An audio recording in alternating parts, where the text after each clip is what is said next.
중신께서 교육총괄 목사할 때 이 가정예배를 세우는 일을 10주짜리 이론 교육하고요, 6주짜리 워크숍 교육을 했어요. 그래서 마지막 워크숍은 1박 2일 가정이 실제로 캠프를 같이 떠나서 텐트 안에서 축복하고 자고 아침에 일어나서 가정예배 드리고 여기까지 가는 여정이었어요.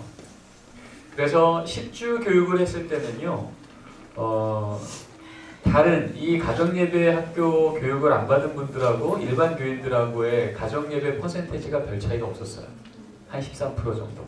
교인 전체 중에 13%가 가정예배를 정기적으로 드렸어요. 근데 워크숍까지 6주까지 가고 나니까요, 그 워크숍 끝내고 난 뒤로 1년 뒤에 가정예배를 유지하는 가정을 퍼센테이지를 따졌더니 93%가 됐어요. 그러니까 아무리 좋은 강의도요, 아 그렇지 나도 그러면 좋겠다라고 하면 변하지 않는 것 같아요. 근데 그것이 내 삶 속에 한번 실천해보고 안 되는 것 가운데 하나님이 또 은혜 주시길 구해서 우리의 삶의 태도도 질서도 방향도 우선순위도 가족 전체가 다시 한번 결단하고 이러면서 걸어가는 과정을 갔더니 상상하지 못한 퍼센트죠. 93%는 대단한 겁니다. 정기적으로 정한 날짜에 정한 시간에 보통 초등학교 3학년까지는 매일 가정예배 드리기로 권면합니다. 근데 4학년 이후로부터는 일주일에 한 번 정도 드리기를 권면해요.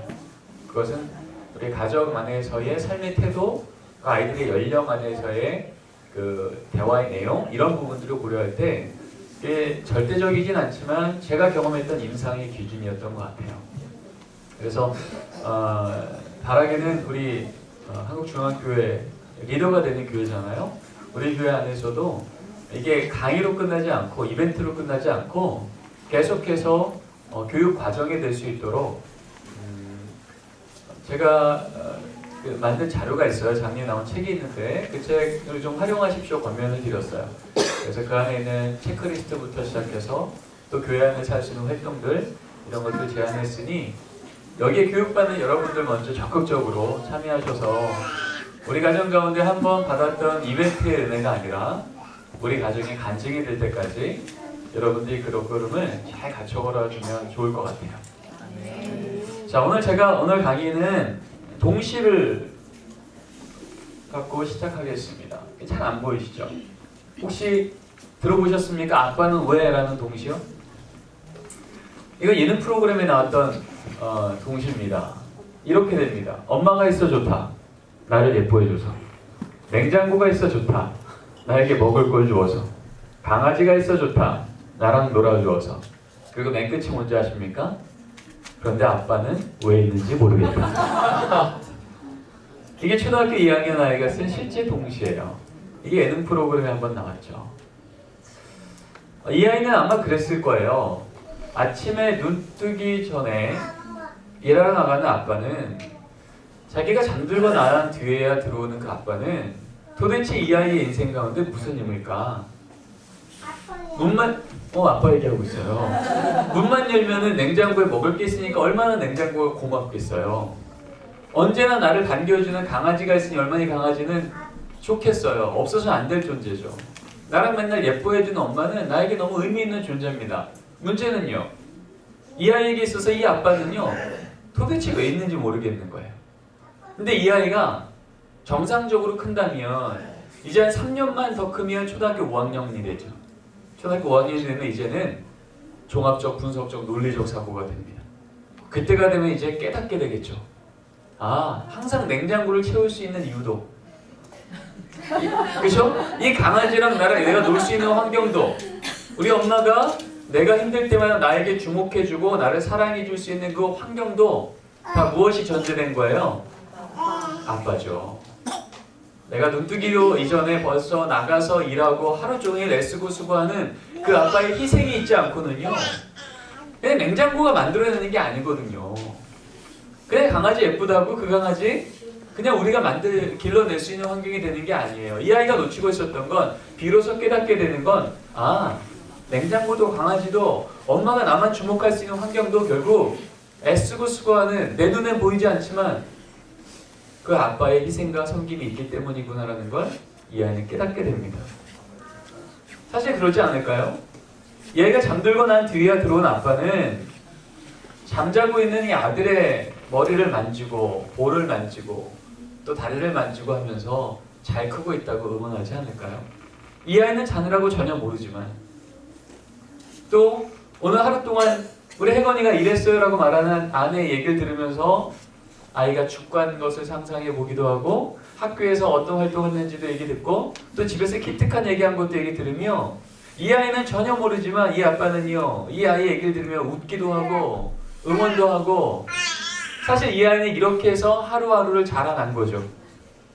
몰랐을 뿐이에요. 그런데 이 아이가 조금만 성장하면 깨닫게 되는 거예요. 아, 내가 그렇게 누릴 수 있는 모든 냉장고, 강아지, 엄마 이 모든 삶의 환경의 감사가 결국은 내가 놓치고 있었던 이 아빠의 희생과 섬김과 사랑이 있었구나라는 걸 깨닫게 되죠. 우리는 어떻습니까? 하나님 아버지를 고백하고 살아가는 우리들인데요. 우리들에게 있어서는 나에게 힘이 되어주는 직장 동료 고맙죠.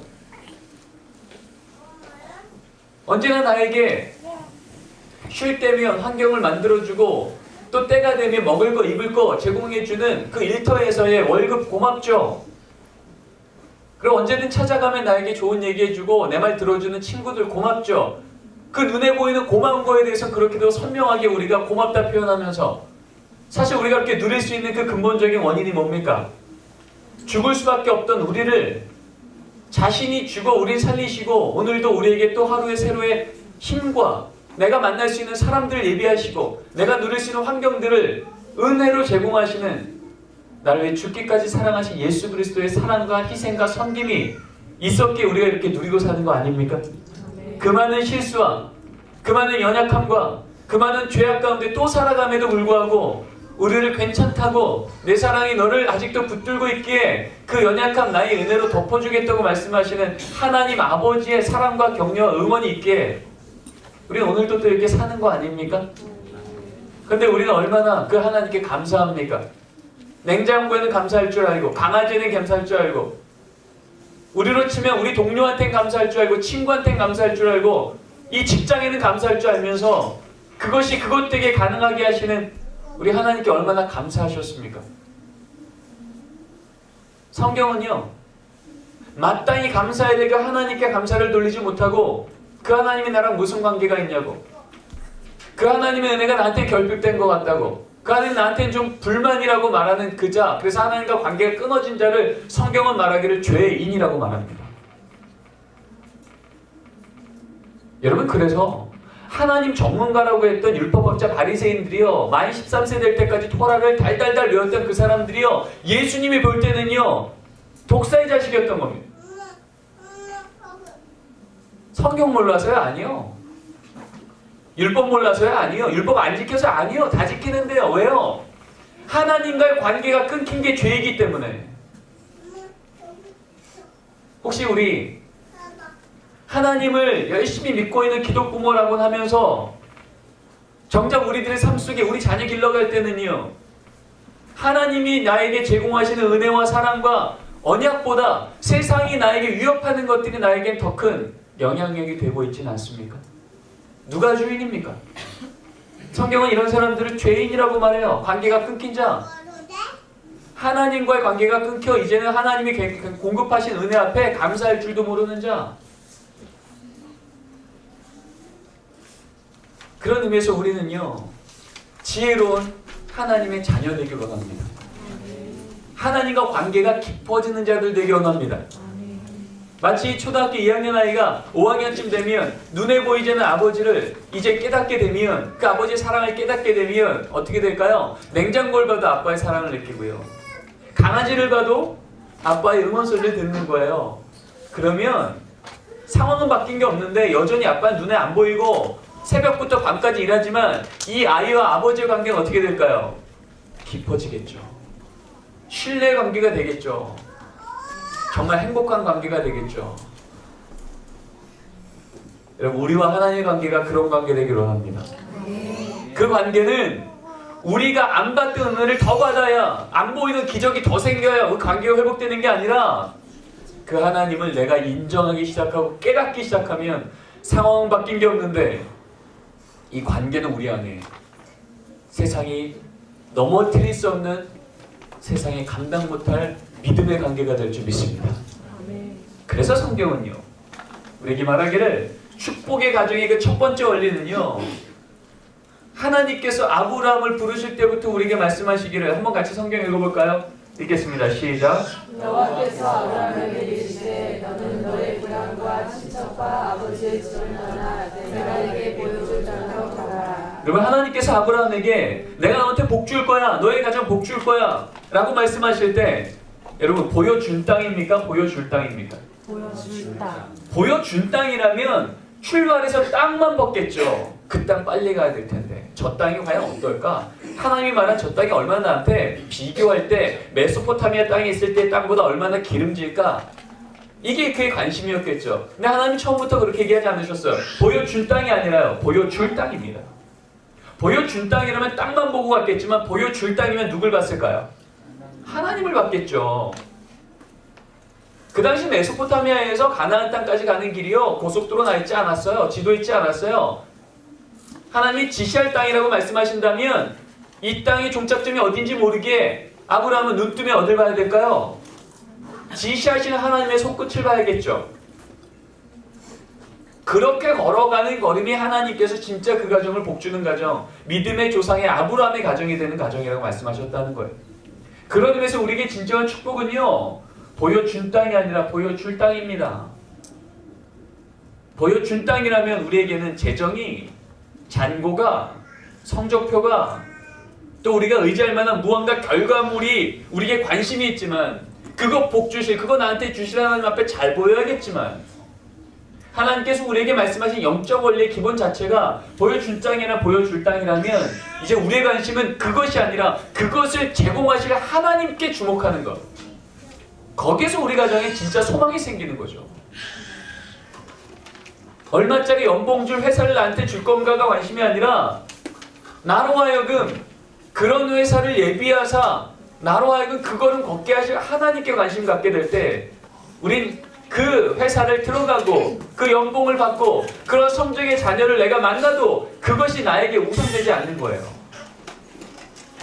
그거 뺏기면 어쩌나, 그것과 비교해서 조금 더 좋은 곳이 어디 있나에 관심 있는 그거에 매이는 인생이 아니고요, 우리의 형편을 따라 더 좋은 것을 더 공급하기로 하신 그 아버지에게 관심 갖기 시작하면 우리 인생은 내가 생각한 것보다 훨씬 더 크고 훨씬 더 좋은 것들을 공급하시는 하나님과 그 관계가 연결된다는 거죠. 그래서 우리 진짜 능력 같이 읽어보겠습니다. 시작. 진짜 능력은 하나님으로부터 나온 복이 아니라 계신 하나님을 기억하는 것. 아멘. 그래서 진짜 복은요, 하나님 손에서 떨어지는 게 복이 아니고요, 우리에게 그 복 주시는 하나님과의 관계. 여러분, 이 관계가 우리가 정말 주목할 건데요.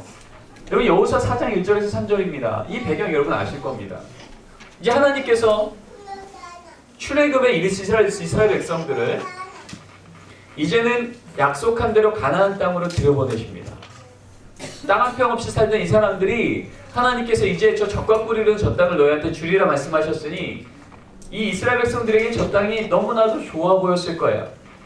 근데 하나님께서 그 땅을 들여보내시는 마지막 여정이요, 이제 40년 훈련 다 시켰죠?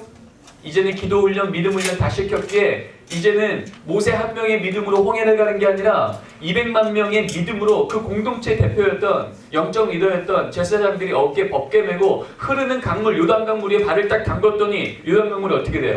위에서부터 멈춘 거예요. 그래서 이제 비로소 가나안 땅을 막 밟으려고 하는 그때가 여호수아 4장이에요.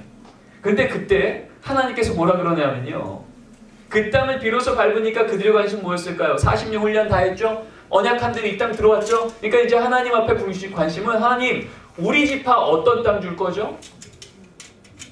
정말 복주기란 그것이 이제 눈앞에 있으니 얼마나 그게 관심이 있겠어요. 근데 하나님은요, 그때 무슨 말씀을 하시냐면, 너희들 다시 요단강으로 들어가라. 너무 당황스럽죠? 말이 안 되는 거예요. 지금 그 말 하시는 거예요. 모든 백성이 요단을 건너기를 마침에 여호와께서 여호수아에게 말씀하여 이르시되 다시 요단강으로 들어가 12를 택하여 그것을 가져다가 오늘 밤 너희가 유숙할 그곳에 두게 하라. 12를 어디서 택하냐면요, 물이 저기서부터 멈췄을 때 법궤를 메고 있던 영적 리더, 제사장들이, 우리 가정으로 치자면 영적 제사장인 아버지 혹은 어머니가 되겠죠. 믿음의 부모들이 말씀 어깨에 메고 버티는 동안 200만 명의 다음 세대들이 다 지나가는 동안 거기에 서게 했습니다. 그래서 다 지나가기를 마쳤는데 이제 제사장만 다시 가면 끝인데 하나님 말씀하시기를요, 너희 다음 세대들 12지파 한 지파에 한 명씩 사람 보내서 제사장의 발밑에 있는 돌멩이 들어서 다시 그 돌멩이를 들고 너희들이 유숙하는 텐트, 우리로 치면 가정에다가 돌을 갖다 두라는 거예요. 왜 그랬을까요? 하나님의 관심은요, 이 사람들이 누리게 될 저 땅, 저 비옥한 땅, 저 땅에 기름진 것에 매몰리지 않고 여기까지 인도해 오신 그 하나님, 저 땅도 이제 하나님 함께 하시면 이방 족속 7족속을 능히 내쫓으실 그 하나님, 그분이 우리 안에 어떤 일을 행해 오셨는지, 그분의 은혜로 어떻게 우리가 요단강물을 건넜는지, 그 요단강물이 한 번이라도 쏟아지며 휩쓸려 죽을 수밖에 없는 우리가 하나님께서 은혜로 저 강물을 막으신 그 상황을 너희들이 영원히 기억하지 않으면, 그 하나님의 은혜가 기억되지 않으면 하나님 받은 그 능력의 그 은혜들이 오히려 그들에게는 우상이 될 수 있다는 걸 알았기에 하나님께서 말씀하시는 거예요. 12 택해서 유숙할 곳에 두게 하라. 내게 은혜 베푸신 하나님을 기억하는 것이, 내게 은혜 주시는 그 은혜를 누리는 것보다 더 본질인 것을 하나님은 아셨던 거예요.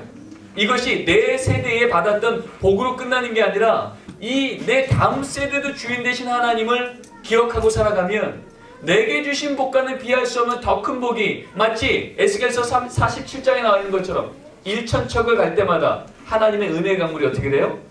발목을, 무릎을, 허리를 나중에 감히 건널 수 없는 강물을.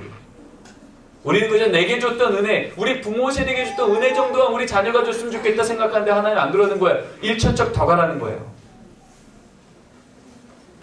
그러면은 무릎이, 1천척 더 가면, 그러면 허리가, 1천척 더 가면 이제는 감당할 수 없는, 세상이 감당할 수 없는 복을 하나님의 자녀가 이 땅 가운데 누리는 것을 하나님께서 보이사, 상황은 아라바 광야예요. 한마디로 사막인데 여기서 받은 이 은혜를 누리는 자들이 걷는 걸음마다, 닿는 곳마다 생명의 땅이 되어서 나중에 그곳이 숲이 되잖아요. 거기서 나오는 풀은 약초가 되어서 사람을 살리는 일이 된다는 것이 에스겔 47장에서의 하나님의 예언이고, 이 예언이 어떻게 이루어져요? 예수 그리스도의 오심, 그분이 주인 되어서 믿음의 걸음을 걷는 땅마다 예루살렘과 사마리아와 땅끝까지 이르러 그곳이 하나님의 생명의 역사가 일어나는 땅이 되는 것을 우리 보게 되죠. 근데 놀라운 건요, 그래서 우리가 하나님을 기억하는데 놀라운 건 우리가 그렇게 하나님을 기억해보니 하나님은 뭐예요? 우리를 어떻게 해요? 먼저 기억하고 계셨다는 거예요. 우리가 하나님을 기억하기 전에 우리가 이걸 놓치고 있어요. 근데 우리가 비로소 하나님을 기억하기 시작하면 깨닫는 건, 아, 내가 하나님을 기억하기 이전에 하나님 나를 먼저 기억하고 계셨구나. 여러분, 400년에 이스라엘 백성들이 애국 가운데 신음하며 살 때 이스라엘 백성들은요, 하나님은 우리를 잊었다라고 착각했을 수 있어요. 그런데 모세가 하나님을 다시 기억하자마자 하나님께서 무슨 말해요? 내가 너희들이 신음하는 소리를 듣고 기억하고 있었다고요. 내가 하나님을 기억하기도 전에 하나님은 우리의 신음소리를 먼저 아시고 나를 기억하고 계셨다고요. 이걸 깨닫게 되면 정말 우리가 감당할 수 없는 하나님의 은혜가 되는 거죠. 이사야 49장은요, 이스라엘 백성들이 하나님 앞에 범죄함으로 이제 죄의 임계치를 넘었기에 이제 하나님께서 남유다를 망하게 하신 때예요. 이미 남유다는 망했는데, 그래서 이스라엘 백성들이 따졌겠죠. 하나님이 살아계신데 어떻게 하나님 믿는 이 백성이 하나님 안 믿는 저 백성보다 더 망합니까? 하나님 살아계시면 이러면 안 되는 거 아닙니까? 어떻게 예수 믿고 성실하게 살아가는 우리 가정보다 범죄하며 하나님 모르고 살아가는 저 가정이 더 득세합니까? 말이 안 되지 않습니까? 라고 말할 때, 하나님 우리 가정을 기억해 주십시오 라고 말할 때, 이때로 치자면 하나님 우리 민족을 기억해 주십시오. Remember your people. 바로 그 기도를 하나님께 올려드릴 때 하나님께서 이 말을 했다는 거죠. 같이 읽겠습니다. 시작. 오직 시온이 이르기를 여호와께서 나를 버리시며 주께서 나를 잊으셨다 하였거니와 너희는 어찌 그 젖먹는 자식을 잊겠으며 그들은 혹시 잊을지라도 나는 잊지 않을 것이다. 내가 너를 내 손바닥에 새겼고. 하나님께서 말씀하시는 거예요. 난 거룩한 하나님이기에 죄를 지은 하나님 앞에 범죄한 너희들을 그냥 둘 수 없어서 세상을 통하여 잠시 고난 가운데 있지만 잊지 말 것은 내가 어떻게 너를 잊겠냐.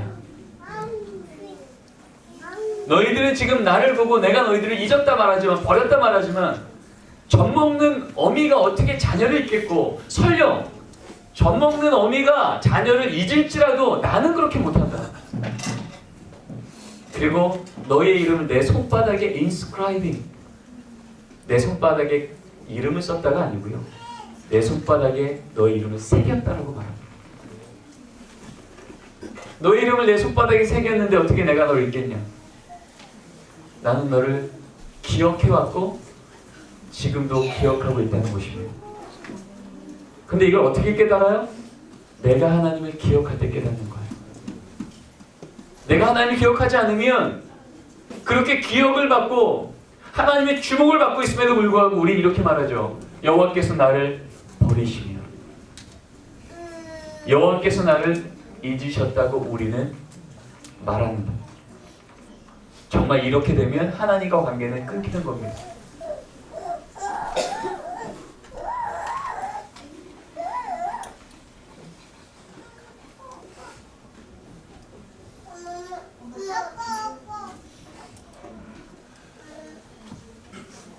그래서 이제 하나님을 기억할 때 하나님이 나를 먼저 기억하고 계셨음을 깨달을 때 하나님이 이제 우리 삶 속에 하나님이 어떻게 살아계시는지를 보이시는데 이제 하나님의 꿈은 진짜 우리의 간증이 되게 하시는데 그 일이 이렇게 되는 거죠.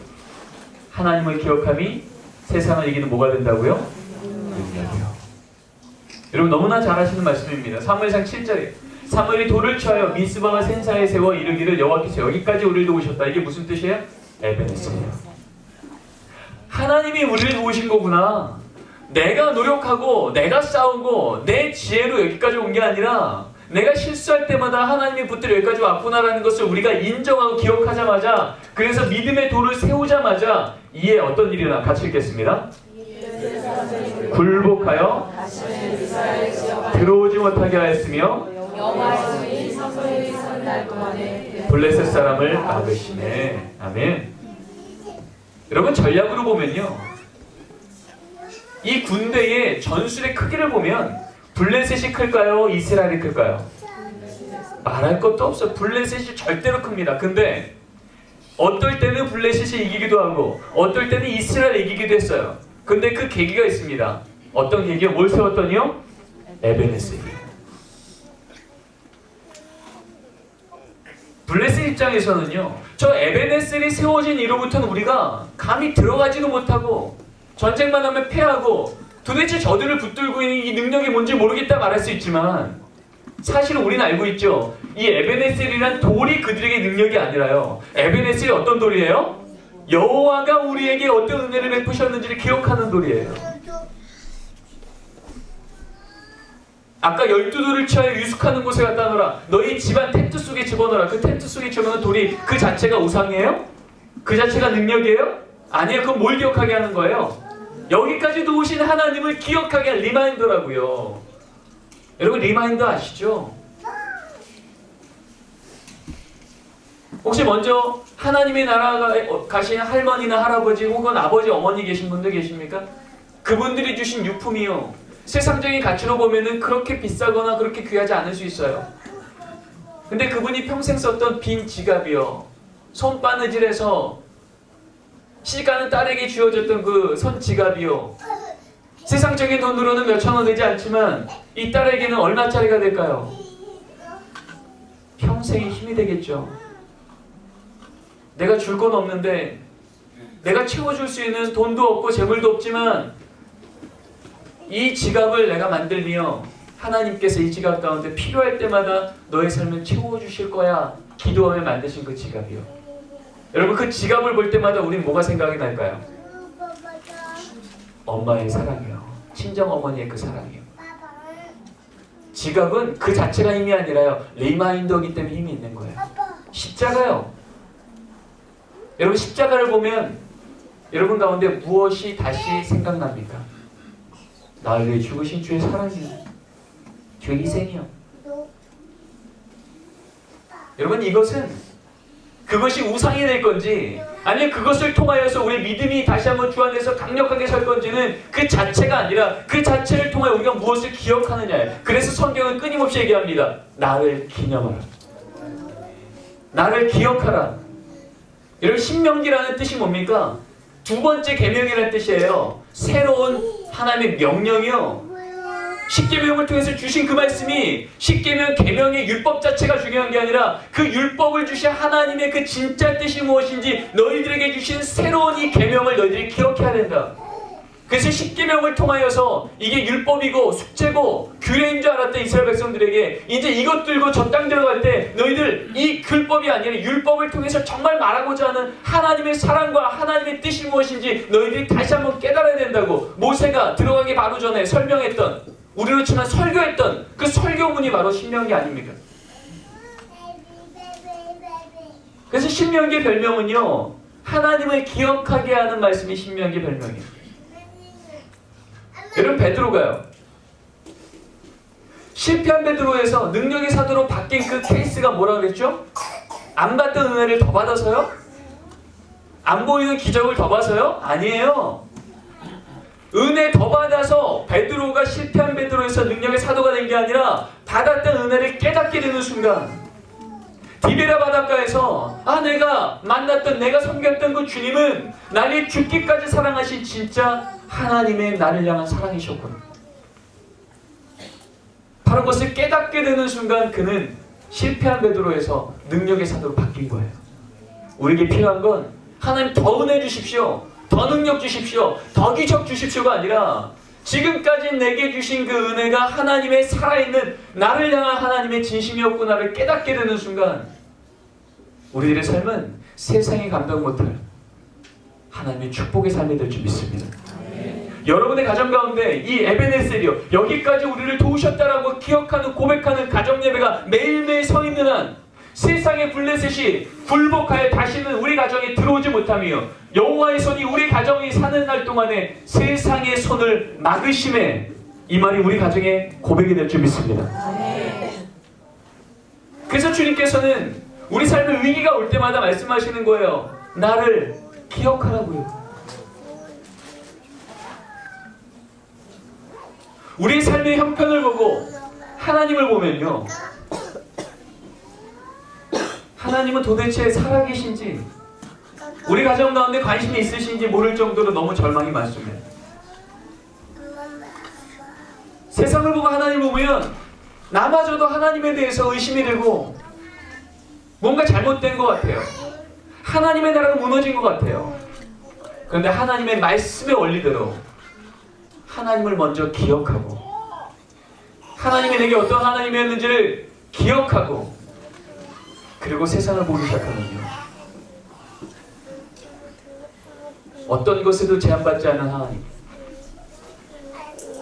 말씀 안 하면 세상을 통치하셨던 그 하나님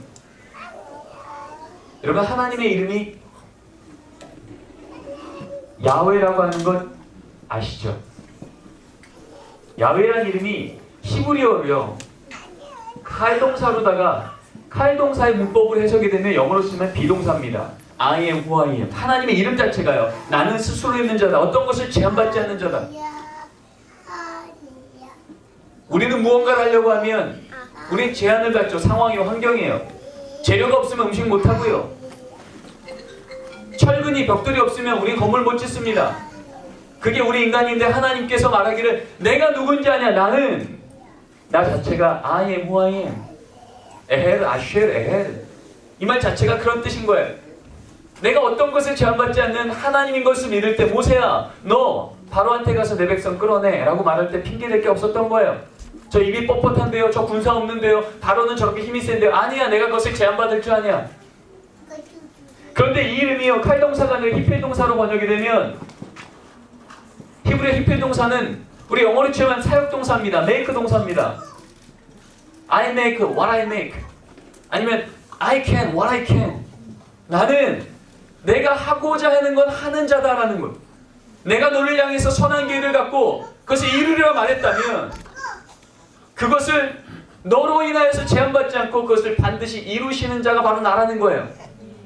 여러분, 그 하나님을 내가 진짜 보고 믿고 나면, 그 하나님 먼저 보고 내 삶을 보면 하나님께서 내게 언약한 대로 이루어지지 않는 이 형편이 절망일까요? 아니면 진짜 그렇게 이루실 하나님 때문에 새로 생기는 소망의 기대일까요? 기대겠죠. 그래서 이 땅 가운데 교회가 처음 세워질 때 하나님께서 건물 하나 세워지지 않고 어떤 조직 하나 없을 때 오순절 성령 강림 사건 일어나자마자 처음으로 우리에게 선포된 게 뭐예요? 내가 내 영을 너에게 부어주리니 뭐가 돼요? 자녀들은 예언할 것이며 청년들은 환상을 보고 늙은이들은 꿈을 꾸리라. 뭐예요? 비전이 생긴다는 겁니다. 하나님이 누군지를 보고 세상을 봤더니 로마 압제 아래 정치도 경제도 문화도 어떤 소망도 없던 젊은이들이 늙은이들이요. 세상은 변한 게 없는데 하나님을 먼저 보고 세상을 보니까 이제 하나님께서 하실 일들이 내게 아멘이 되더라는 거예요. 예전에는 어떻게 됐어요? 세상을 보고 하나님을 보니까 하나님은 원망의 대상이었던 거예요. 근데 이 야훼 하나님, 이 하나님을 먼저 보고 세상을 보니까 이제는 그 세상을 하나님이 뜻대로 바꾸실 하나님이 기대가 되는 거예요.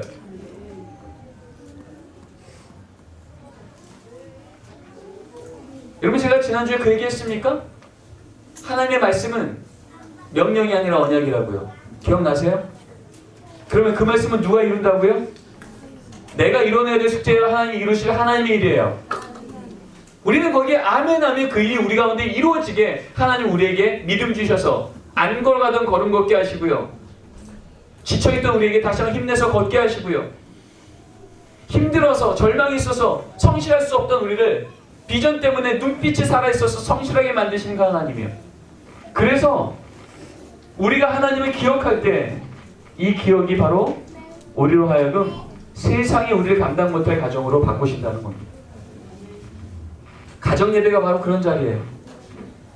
매일매일을요, 하루 단위로요. 사실 초대교회 때는요, 이런 고백을 하고 살았습니다. 하루의 첫 시작은 작은 부활이고요, 밤에 잠잘 때는요 작은 죽음이라고 고백했습니다.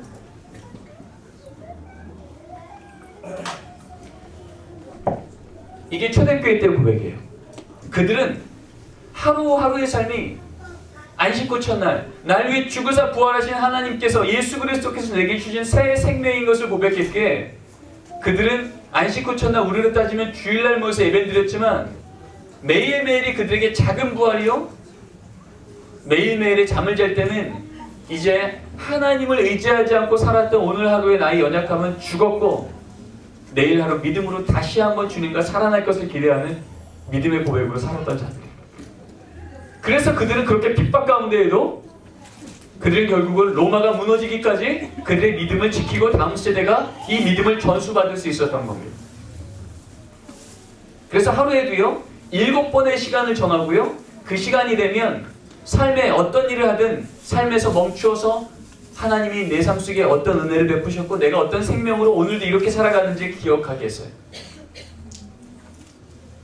핵심은 정기적으로 하나님이 내 삶 속에 어떤 은혜를 베푸셔서 내가 어떤 은혜 받아 지금 살아가고 있는 인생인지를 기억하더라는 겁니다.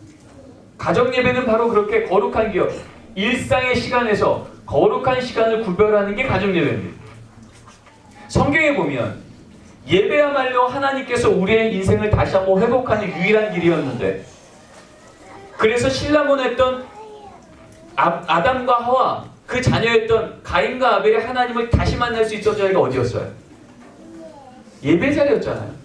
물론 거기서 가인의 악함으로 그 예배 자리마저 또 살인의 자리로 만든 게 우리의 형편이지만 어쨌든 하나님을 다시 만날 수 있는 그 은혜가 예배 자리에서 일어났던 거예요. 여러분, 아브라함이요, 바벨탑 사건으로 이 땅 가운데 하나님 믿는 백성이 없을 그때 하나님이 다시 한번 하나님 앞에 이스라엘 하나님의 백성들을 회복하려고 할 때 하나님께서 부르셨던 자리가 어디예요? 예배예요. 아브라함이 가는 곳마다 하나님의 이름을 불러 제단을 쌓았던 예배 자리에, 여러분 이 땅의 죄악에 관영하여서 물르다 다 심판했을 때 노아의 이 사건 이후에 노아가 1년 10일 만에 땅을 밟자마자 하나님께서 그에게 명령하신 게 뭐예요? 예배예요. 제물을 가져다가 하나님께 제단을 드렸으며, 이스라엘 백성들이 범죄함으로 인해서 바닥치고 있을 때 하나님이 망가졌던 여호와의 성벽을 회복할 때, 52일 만에 성벽을 회복할 때, 그때 하나님이 성벽의 그 많은 문들 중에 가장 먼저 회복하라고 했던 문이 뭐예요? 양문이에요. 여러분 양문이 어떤 뜻이에요? 문이 두 개란 뜻이에요? 아니면 제사 드릴 때 썼던 양이 지나게 구별하게 만들었던 문이에요? 양이 지나가던 문이에요. 그 많은 문들 중에 왜 하나님은 이스라엘을 회복하게 할 때 가장 먼저 양문을 회복하게 했을까요? 예배가 회복되지 않으면 이 문 세워져도 의미 없다는 거예요. 하나님과 관계가 회복하는 예배가 세워지지 않으면 아무리 정치적으로 경제적으로 회복되어도 그것은 일시적인 것이고 또 무너진다는 거죠. 이 땅에 오신 예수 그리스도 어떤 이름으로 오셨어요? 세례요한이 뭐라 그랬어요? 저기 누굴 보라고요? 세상 죄를 지고 가는 어떤 양이요? 어린 양이요. 어린 양이 뭐하는 데 쓰이는 거예요? 제사요. 예배 드릴 때요. 하나님이 우리 가운데 하나님 앞에 정말 이 땅에 내 인생에 소망 없다고 다 무너졌다고 할 때 하나님이 내어놓는 유일한 대안은 언제나 일관적으로 예배였습니다. 예수님이 이 땅에 오신 것도 나의 죄를 위해서 하나님과 내 사이에 끊겨진 그 예배를 회복하기 위해서 넣은 것이 어린 양 예수 그리스도였고요. 그래서 천상에서 예배, 우리가 죽어서 천국 가면 영원토록 드리게 될 그 예배의 가장 큰 모델을 얘기하는 요한계시록 4장 5장에 가보면 그 천상에서 예배에서 예수님의 이름이 뭐예요? 어린 양이라고요. 그러니까 언제나 우리 삶을 향한 하나님의 대안은 예배였어요. 여러분이 주님 앞에 회심했던 그 자리가 어디입니까? 예배잖아요. 우리 자녀가 어디서 하나님 앞에 회복될까요? 예배요. 여러분 교리로 회복될까요?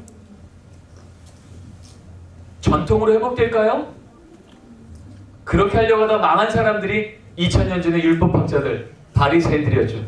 그렇게 많은 제사와 그렇게 많은 예배와 그렇게 많은 규례를 가지고 660개가 넘는 율례를 가지고 하나님 앞에서 선민으로 회복하겠다고 했지만 그들은 망했던 거죠.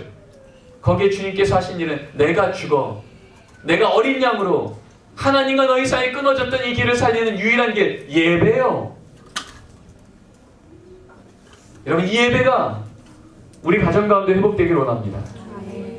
그리고 이 예배에 대해서 성경 66권 중에 가장 예배에 대해서 전문적으로 말하는 하나님의 집중적인 예배서가 뭐예요? 레위기예요. 근데 그 레위기 말씀을요, 구약 학자들이, 대부분의 학자들이 동의합니다. 레위기서 전체 중에 가장 중요한 말씀 한두 구절을 뽑으라면 바로 레위기 10장 10절을 뽑습니다. 이게 바로 예배의 가장 큰 본질을 얘기하는 거예요.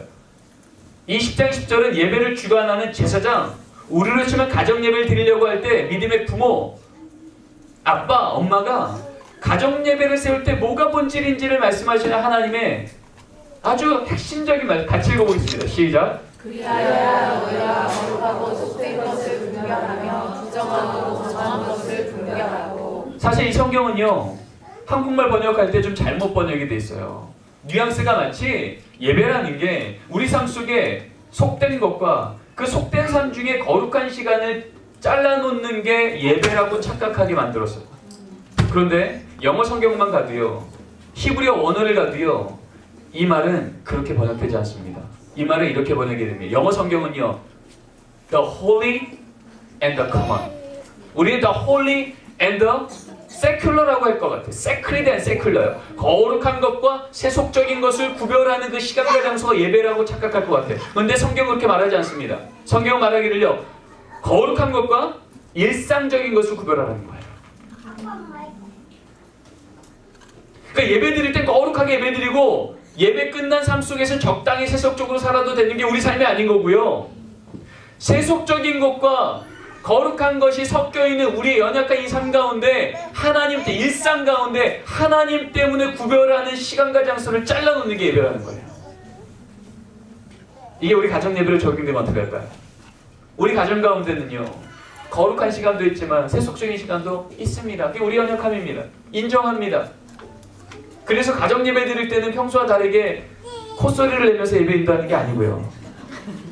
평소랑 똑같은 일상적인 삶 속에 그냥 우리의 시간을 자르는 거예요. 누구 때문에요? 하나님 때문에요.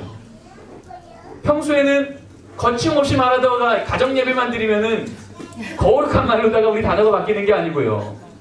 인자한 눈빛과 아니에요. 성경은 말하기를 너희들이 일상의 삶 속에 하나님 때문에 거룩한 것을 구별해 두라는 거예요. 그게 예배라는 거예요. 그렇게 구별하면 하나님 때문에 구별한 시간 때문에 그 다음에요. 정한 것과 부정한 것이 이제 구별되더라는 겁니다. 우리 이것을 거꾸로 해요. 예배 시간은 떠들어도 안 되고 장난쳐도 안 되고 가장 온전한 모습으로 있어야지 이게 정한 거고 나머지 시간은 그렇지 않아도 좀 허용할 만한 것 이렇게 생각하는 게 우리의 모습이지만 성경은 거꾸로 얘기한다는 거예요. 일상적인 우리 삶 속에 하나님 때문에 시간과 공간을 잘라보면 그 시간과 공간에 임재하신 하나님으로 인하여 비로소 우리 삶 속에 뭐가 부정한 건지 뭐가 회개해야 될 건지 뭐는 계속 가도 되는 건지가 드디어 분별되기 시작하더라는 겁니다. 이게 예배입니다. 이걸 조금 더 구체적으로 적용해 볼까요? 여러분 가정 예배 드리기 5분 전에 얘들아 가정 예배 드리자라고 말하면서 아이하고 싸우기 시작했어요. 그렇게 평소에는 관계가 좋던 엄마 자녀 관계가 가정 예배 때문에 엄마 왜 예배만 드리면 그래 그러면서 싸웠어요. 자 그러면 5분 뒤에 예배가 드려질 수 있을까요? 못 드려질까요? 우리 입장에서는 못 드려지는 게 당연해요. 이 불편한 마음으로 예배 드린다고 무슨 예배가 되겠어? 라고 생각할 거예요. 그런데 오늘의 말씀의 기준으로는 뭐예요? 일상적인 삶 속에 조건 없어요. 어떤 일상인지 싸우는 일상인지 평안한 일상인지 감사한 일상인지 원망 있는 일상 뭐 조건이 없어요. 일상적인 일상 가운데 하나님 때문에 거룩한 구별하는 시간을 가지라는 거예요. 그러면 우리 관계가 어떻든 우리 마음이 어떻든 하나님 때문에 그 시간만큼은 지키려고 노력해서 그 시간 안에 이제 이 뒤에 얘기하겠지만 하나님께서 내게 말씀하시는 그 말씀이 하나님의 언약인 것을 깨닫게 되면 그게 내게 주는 숙제가 아니라 하나님이 우리를 향해서 갖고 있는 계획이라는 것을 알게 되면 그때부터는 그 시간으로 인하여서 이렇게 우리 자녀와 엄마 사이 예배라는 것을 가지고도 이렇게 부딪히고 싸우는 우리 가정이 하나님 때문에 진정한 하나님의 나라를 경험할 수 있는 하나하나의 디딤돌들을 주께서 내어놓으신다는 겁니다.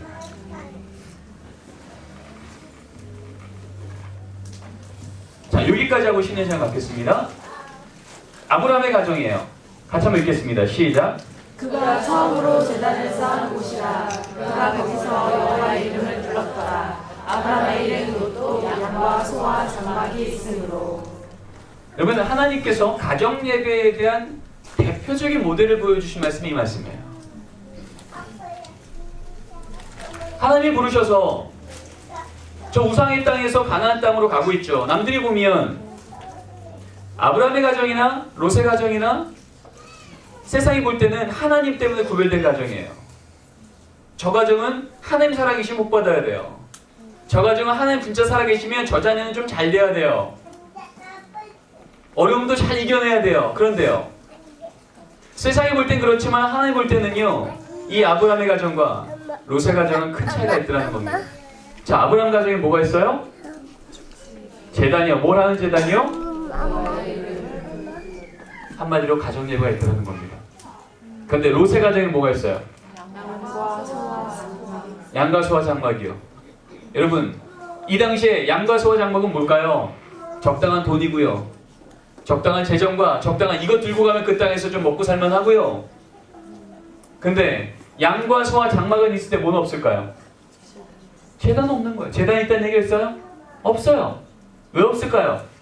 똑같이 하나님께서 복 준다 그래서 저길 가고 있는데요. 똑같이 하나님 믿는다고 하나님 우리 가정 약속한 대로 복 주세요라고 기도하면서 가고 있는데요. 양 챙기느라, 소 챙기느라, 장막 챙기느라 뭐는 없을까요? 여호와의 이름을 부를 시간도 없고 여호와의 이름을 부를 여유도 없는 거예요. 혹시 우리가 그러고 있지는 않습니까? 양 챙기느라, 소 챙기느라, 장막 챙기느라, 우리 아이들 학원 시간 챙기느라, 직장 일 챙기느라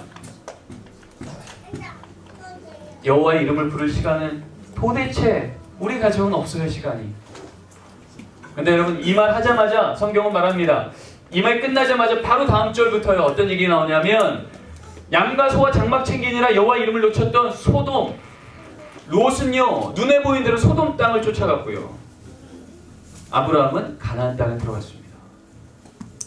소돔 땅을 들어갈 때 롯이 그 얘기를 하죠. 내가 보니 저 소돔 땅이 여호와의 동산 같았고 애굽 땅 같았더라. 똑같이 하나님 복 주실 거 믿어요라고 해서 직장 버리고 친족 버리고 다 버리고 믿음의 길 걷는 것처럼 보이지만, 우리 가정 가운데 정작 진짜 삶 속에서는 하나님의 이름이 기억되지 아니하면 세상 사람들하고 세계관이 똑같더라는 거예요. 저기 돈 많고 쾌락이 많은 저 소돔 땅이요 여호와의 동산 같고 애굽 땅 같더라고요. 진짜 저런 사람, 저런 가정이 우리 가정 되면 좋겠다고. 저만큼의 재정과 저만큼의 여유와 저만큼의 복이 우리 가정에 있으면 하나님 자녀의 축복받은 가정이 될 것 같다고 말하는데, 성경은 말하기를요, 그렇게 눈에 보이는 대로 따라 들어간 그 소돔 땅은 망할 도성이 되었고, 눈에 볼 때는 기근이 있었던 저 땅이요, 성경은 말하잖아요. 아브라함이 가나안 땅 가자마자 처음 경험한 게 그 땅에 기근이 있었더라. 도대체 하나님 이름 따라서 하나님이 약속한 걸 따라가는데요, 지금 당장 내 눈앞에 보이는 건요 저기 메소포타미아 땅보다 훨씬 못한 땅이에요. 도대체 하나님이 얘기하는 Great Nation, 위대한 민족을 이루겠다고 하는 그 자녀에 대한 축복과 우리 가정을 부유한 땅, 복의 땅 만들겠다고 하는 그것은 도대체 보이지 않는 거예요. 그런데 눈에 보이는 것에 매몰되지 아니하고 그것을 이끌어 가시는 하나님을 기억하는 제단을 쌓는 여호와 이름을 부르는 가정 예배가 그의 가정 가운데 회복될 때, 그의 가정은 어떠한 내공이 쌓이기 시작하냐면, 눈에 보이지 않는 하나님 때문에 잠시 있는 이 믿음의 고난을 그들은 버티더라는 겁니다. 롯 따라서 소돔 땅 안 따라 들어가더라는 거예요. 그렇게 될 때 하나님의 그 아브라함이 노동해서 버는 돈보다, 아브라함이 애쓰고 수고해서 갖게 되는 부보다, 영향력보다 그 땅 가운데 하나님께서 복을 주사 그 땅에서는 아브라함보다 더 많은 영향력을 끼친 자가 없을 정도예요. 나중에 성경 보면 그 말 나오잖아요. 그 주변에 있던 왕들이 와서요 아브라함한테 얘기하잖아요. 우리랑 화친하자고요. 왕이 와서 나랑 좀 같이 하자라고 말할 정도로 엄청난 영향력을 갖게 돼요. 그것이 하나님께서 복을 주시는 원인인 줄 믿습니다. 여러분, 우리 가정은 어떤 가정입니까?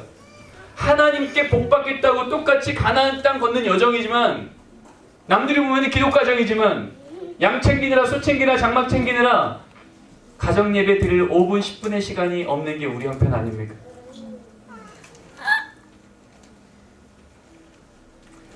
여러분, 저희 가정 예배를 매일 드립니다. 물론 제가 가정 예배 드릴 때 집에는 없어요. 일주일 중에 저희는 가정 예배를 8시에 드리는데 제가 8시에 집에 들어가는 날 일주일에 한 2번밖에 없습니다. 수업도 있고요, 강의도 있고요, 회의도 있고요. 하지만 항상 그 옆에 누가 있을까요? 아이들이 잘 때 그 옆에 누가 있을까요? 엄마는 있어요. 그러니까 엄마가 항상 가정 예배를 인도해요. 제가 들어갈 때는 제가 인도하기도 하지만, 여러분 가정 예배 매일 드리는데 몇 분쯤 드릴까요? 길어야 12분, 평균 10분, 짧으면 5분입니다. 여러분, 우리 아이들 옷 갈아입히고 치카 시키는데 몇 분 걸린다고요? 적어도 10분 걸리잖아요. 여러분, 1년 중에 단 하루도 늦게 들어왔으니 옷 갈아입히지 말고 늦게 들어왔으니 이빨 안 닦이고 그냥 재우자라고 하는 부모 있어요, 없어요? 한 명도 없어요. 아무리 늦게 들어와도 이 아이 옷 갈아입히고 치카 10분이 있는 거예요. 그런데 가정예배 드리는데 길어야 12분, 평균 10분인데 우리 집은 시간 없어서 가정예배 못 드린다고요? 우리 좀 정직해집시다. 왜 못 드릴까요? 시간 없어서요? 믿음 없어서요. 아까 우리 강의 시작할 때 했던 얘기요, 냉장고가 항상 채울 수 있는 이유도, 강아지가 항상 나랑 놀아줄 수 있는 이유도 다 뭐 때문이라고요? 눈에 안 보이는 누구요? 새벽부터 나가서 수고하는 아빠의 헌신이요.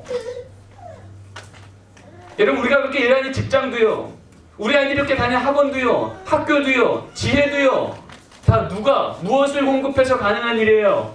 하나님이 우리 가정 가운데 은혜 베푸셔서 일할 터전과 만날 사람들과 나의 노력과 나의 지혜로 할 수 없는 때마다 하나님께서 은혜 베푸셔서 여정을 감사거리로 간증거리로 만드신 그 하나님이 있었기 때문에 가능한 거 아닙니까? 여러분, 그 하나님하고의 관계를 기억하는 가정예배가 살아있지 않고 양과 소와 장막 챙기느라 예배가 무너졌을 때 우리 가정은 하나님이 지명하여 불러도 소돔 땅으로 들어갈 수 있는 게 우리 인생입니다. 그러나 하나님께 예배하는, 하나님이 내게 어떤 약속을 주셨고 어떤 은혜를 베푸시는지 기억하게 될 때, 여호와의 이름을 부를 때 그 자리가 단 5분에 누가 봐도 예배 같지도 않은 정신없는 시간일지라도, 여기 그런 말 있어요? 경건히 이름을 불렀다? 없어요.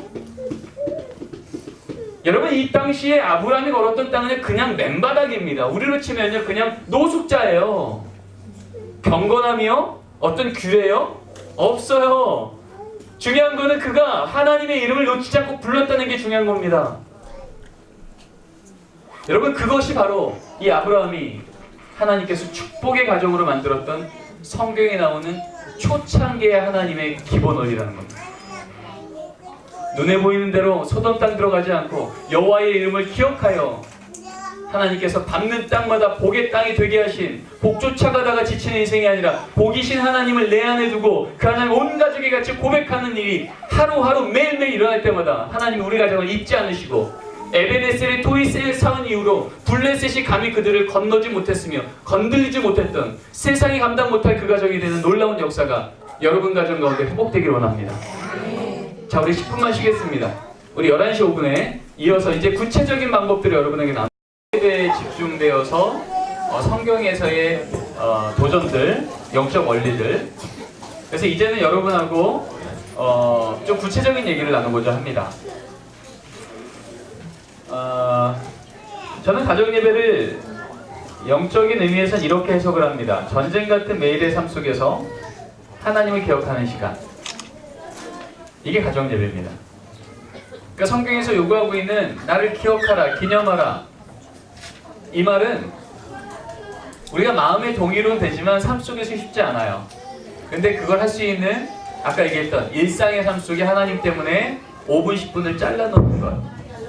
그래서 적어도 그 시간만큼은 사람하고 만나길 약속해도 그 사람이 그 시간에 오면 딴 거 안 하잖아요. 이웃집 사람을 만나기로 해도 그 시간에 그분이 오시면 우리는 딴 거 안 하는데, 하나님에게 우리 가정에 적어도 5분, 10분 잘라놓겠습니다. 이 시간만큼은 하나님께만 주목합니다. 라고 한다면 그 시간을 하나님의 오심을 믿고 우리가 구별하자라는 거죠. 여러분, 잘 아시다시피 출애굽기 17장을 보면 모세가 아말렉하고 전쟁하는 게 나와요. 이게 한번 밑에 읽어볼까요? 시작. 모세의 손을 붙들어 올렸더니 그 손이 해가 지도록 내려오지 아니한지라. 손이 해가 지도록 내려오지 않는 것. 그래서 내려오지 않으면 밑에 전쟁이 이기고 내려오면 전쟁이 지고, 이걸 하고 있는 모세 자신도 이해가 되지 않는 거죠. 도대체 저 위에서 하고 있는 저 손든 기도하고 밑에서 전쟁하고 있는 거, 칼 들고 싸우고 있는 피 흘리는 전쟁하고 무슨 관계일까? 이해가 안 될 거예요. 그럼에도 불구하고 모세가 그 일을 했던 건 이해는 되지 않을지라도 적어도 이 전쟁의 주관자는 하나님이라는 걸 믿었던 거죠. 여러분, 우리가 가정 예배 드리는 것과 우리 가정의 재정의 문제, 우리 가정의 관계 문제, 우리 자녀의 지혜 문제, 우리 자녀의 학교, 유치원, 어린이집의 문제와 무슨 관계일까? 우리 머리로 이해되지 않아요. 그럼에도 불구하고 우리가 믿는 건 하나님이 우리 가정과 삶의 주관자라는 거죠. 이해되지 않아도 하나님 때문에 손 내리지 않고 올리는 게요, 힘든 일입니다. 그래서 성경은 말하기를 너무 힘들어서요, 손을 붙드는 사람 아론과 훌을 세워서요, 나중에는 돌을 세워 돌을 쌓고 손이 안 내려오게 할 정도로 억지로라도 손을 올렸다는 거죠. 여러분, 가정예배 억지로라도 드릴 수 있는 거예요. 억지로 드리는 게 이게 잘못된 예배가 아니고요, 하나님은 그 믿음을 본다는 거죠. 돌을 쌓아서라도 그 손 내려오지 않게 하는 그 믿음이, 성경은 말하기를요, 이것을 히브리어로 뭐라고 표현하냐면 에무나라고 표현합니다. 에무나가 영어 표현이 아멘입니다. 아멘이 우리가 알고 있는 저 믿어요, 믿음이란 뜻이에요. 성경은 말하기를 믿음이 뭐냐? 머리로 이해되지 않아도 하나님 때문에 힘들지만 버티는 상태가 믿음이라는 거예요. 가정예배요, 힘들어서 버텨야 할 수 있는 게 가정예배입니다. 여러분 기도가요, 새벽 기도가요, 철야 기도가요, 시간 남아서 하시는 분 계십니까? 없습니까? 아무도 없어요. 기도요, 시간 있어서 한 사람 없고요, 시간 내서 하는 겁니다. 왜냐하면 그 기도가 우리의 삶을 주관하시는 하나님의 능력인 걸 믿기에. 가정 예배요, 시간 있어서 하는 가정 아무도 없어요. 시간 내서 하는 겁니다. 우리 삶의 전쟁은 저 밑에서 싸우는 칼끝에 있지 않고요, 이 전쟁을 주관하는 하나님 믿어서 올린 이 기도의 손끝에 있는 것을 우리는 들어 알고 있고요, 이게 모세의 삶을, 능력의 삶으로 인도한 줄 믿습니다. 일상 속에 하나님 때문에 전쟁 같은 매일의 삶 속에 하나님을 버티며 기억하는 그 시간이 가정 예배이기에, 여러분 가정 예배 쉽지 않은 것 당연히 여기셔야 됩니다. 그렇기 때문에 그 자리를 버티는 것이 하나님이 우리의 삶의 전쟁을 이기게 하는 방법이라는 거죠. 자, 이제는 이 모든 것을, 교육학을, 성서학을, 역사학을 다 종합하여서 제가 내린 정의입니다. 왜냐하면 가정예배에 대한 정의를 최근에 내린 학자가 없어요. 그래서 제가 이 부분들을 정리하다가 그러면 결국 절에도 내려야겠다 싶어서 이렇게 정의를 내렸습니다. 같이 한번 읽겠습니다. 시작. 가족이 모여 하나님을 기억하고 감사하는 일에. 세 단어만 있으면 됩니다. 가족이 있고요, 기억하고요, 감사하시면 됩니다. 여러분 가족이면 온 가족이 다 모여야만 가정예배 될까요? 아니에요. 가족 중에 2명만 있어도 됩니다. 그리고 정말 상황이 안 돼서 나 혼자밖에 못한다 그러면 적어도 한 가지 전제만 있으면, 이 가정예배를 나 혼자 드릴지라도 이 가정예배를 드리고 있다는 걸 기억하는 가족이 있다면 가정예배 가능합니다. 가족이 모여서요, 하나님을 기억하고요, 그분께 감사하면 가정예배로 충분합니다. 가정예배에 대한 첫 번째 오해요. 가정예배는 성인예배 축소판이다. 맞아요? 틀려요? 아니에요. 주일 아침 예배 미니어처가 아닙니다. 그러니까 자꾸 가정예배 드릴 때 설교 부담스러워요, 기도 부담스러워요, 찬송 부담스러워요, 애들이 장난쳐서 예배 같지 않아요. 여러분 그거는 우리가 오해를 갖고 있는 거예요. 가정예배요, 아까 아브라함 예배 보셨죠? 성경에서 말하고 있는 가정예배는요, 초대교회 때 그들이 가정으로 돌아가서 예배드렸던 그 예배는요, 종교개혁 시대 때 루터 켈빈이 집으로 돌아가 작은 교회를 세우십시오 말할 때 그 가정예배는요, 청교도 시대 때 매튜 헨리의 아버지 찰스 헨리가 말했던 가정예배 드릴 때 성경 한 구절만 읽었습니까? 잘한 겁니다. 성경 한 구절 읽고 찬송까지 했습니까? 더 잘한 겁니다. 성경 한 구절 읽고 찬송하고 기도까지 했습니까? 더 잘한 겁니다. 여러분 이게 가정예배가 그렇게 강력했던 청교도 시대 때 가정예배를 이렇게 드리라고 말했던 리더가 말했던 기준이에요. 근데 우린 자꾸 착각하기를 가정예배는 어른예배의 축소판이라고 착각하다 보니까 너무 부담스러운 거죠. 여러분 이렇게 한번 비유해 볼까요? 부모님이요, 자녀하고 우리 한번 만나자, 바쁘지만 우리 요 시간만큼 5분만 좀 얘기하자라고 할 때, 여러분 그때 양복 입고 화장 다 하고, 여러분 1년에 한 번 만나는 고향 내려가듯이 그러고 만나는 자녀 있어요? 없어요? 없어요. 그럼 만나지 말자는 얘기예요. 그 부모가 그게 관심 있을까요? 너 왜 양복 안 입었니? 그럴까요? 아니겠죠. 너 왜 양말 안 신었어? 그러지 않는다고요. 중요한 거는 그 형편을 아는 그 부모가 그 자녀하고 같이 이야기하고 싶은, 사랑을 나누고 싶은 거예요. 이 부모의 뜻을 전하기로 하고 자녀의 삶을 듣기로 하는 거예요. 그게 부모와 자녀가 만나는 자리예요. 가정예배요, 우리 가정의 아버지이신 하나님과 그 아버지 자녀는 우리가 만나는 자리예요. 미니어처가 아닙니다.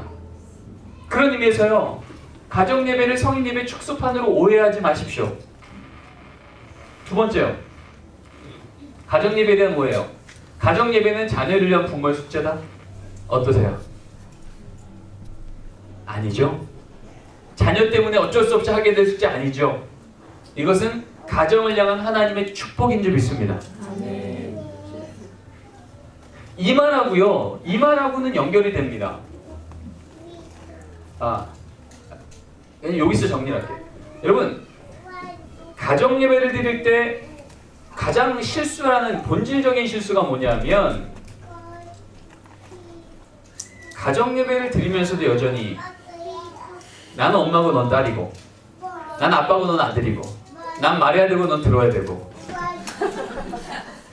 여러분, 이게 가정 예배 맞습니까? 틀립니까? 아니에요.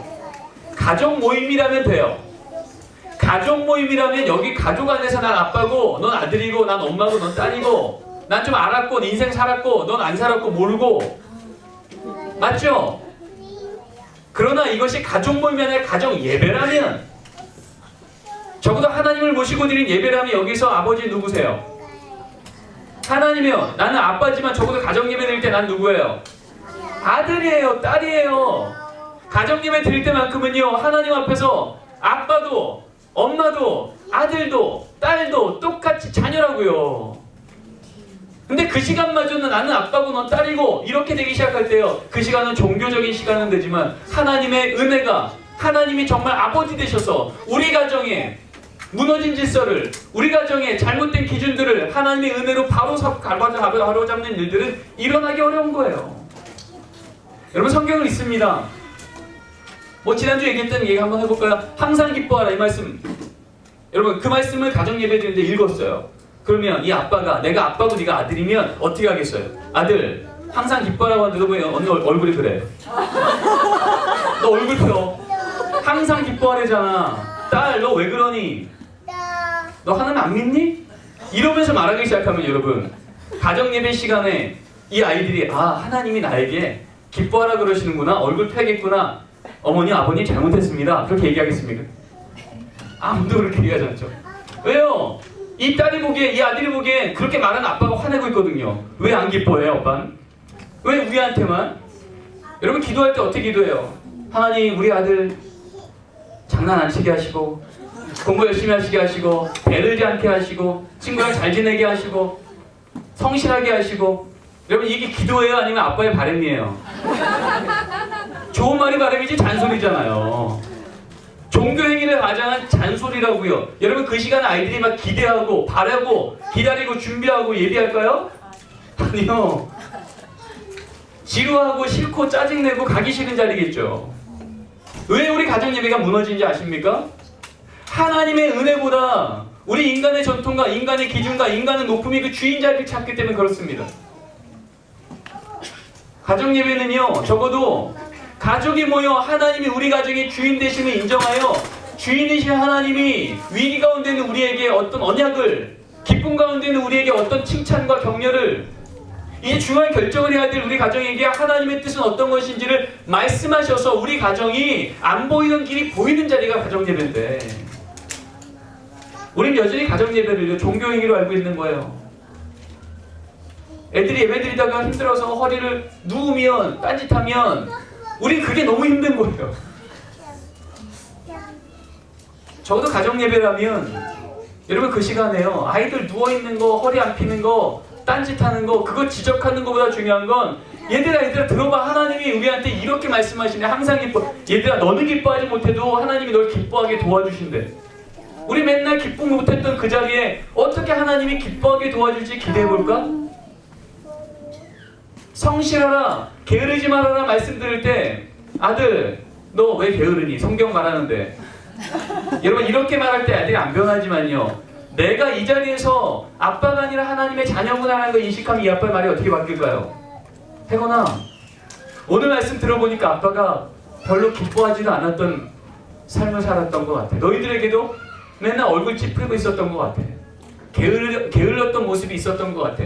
근데 하나님이 나한테 부지런하라고, 부지런할 수 있는 건강도 믿음도 소망도 주신다고 하니 내가 한번 좀 부지런해보고 얼굴도 펴보고 그렇게 살아야겠구나. 너는 어떠니? 라고 물을 때 우리 아이들이 어떻게 생각할까요? 아빠는 또 잔소리라고 말할까요? 아니면 아빠가 평소에는 자아 비판이 없던 분이, 평소에는 항상 자기는 잘하고 아들만 못했다고 생각했던 분이 말씀 앞에만 서면 인정하기 시작하는 거예요. 내가 이렇게 변해야 될 텐데 하나님이 변하게 도와주신다고 하니 잘해볼게.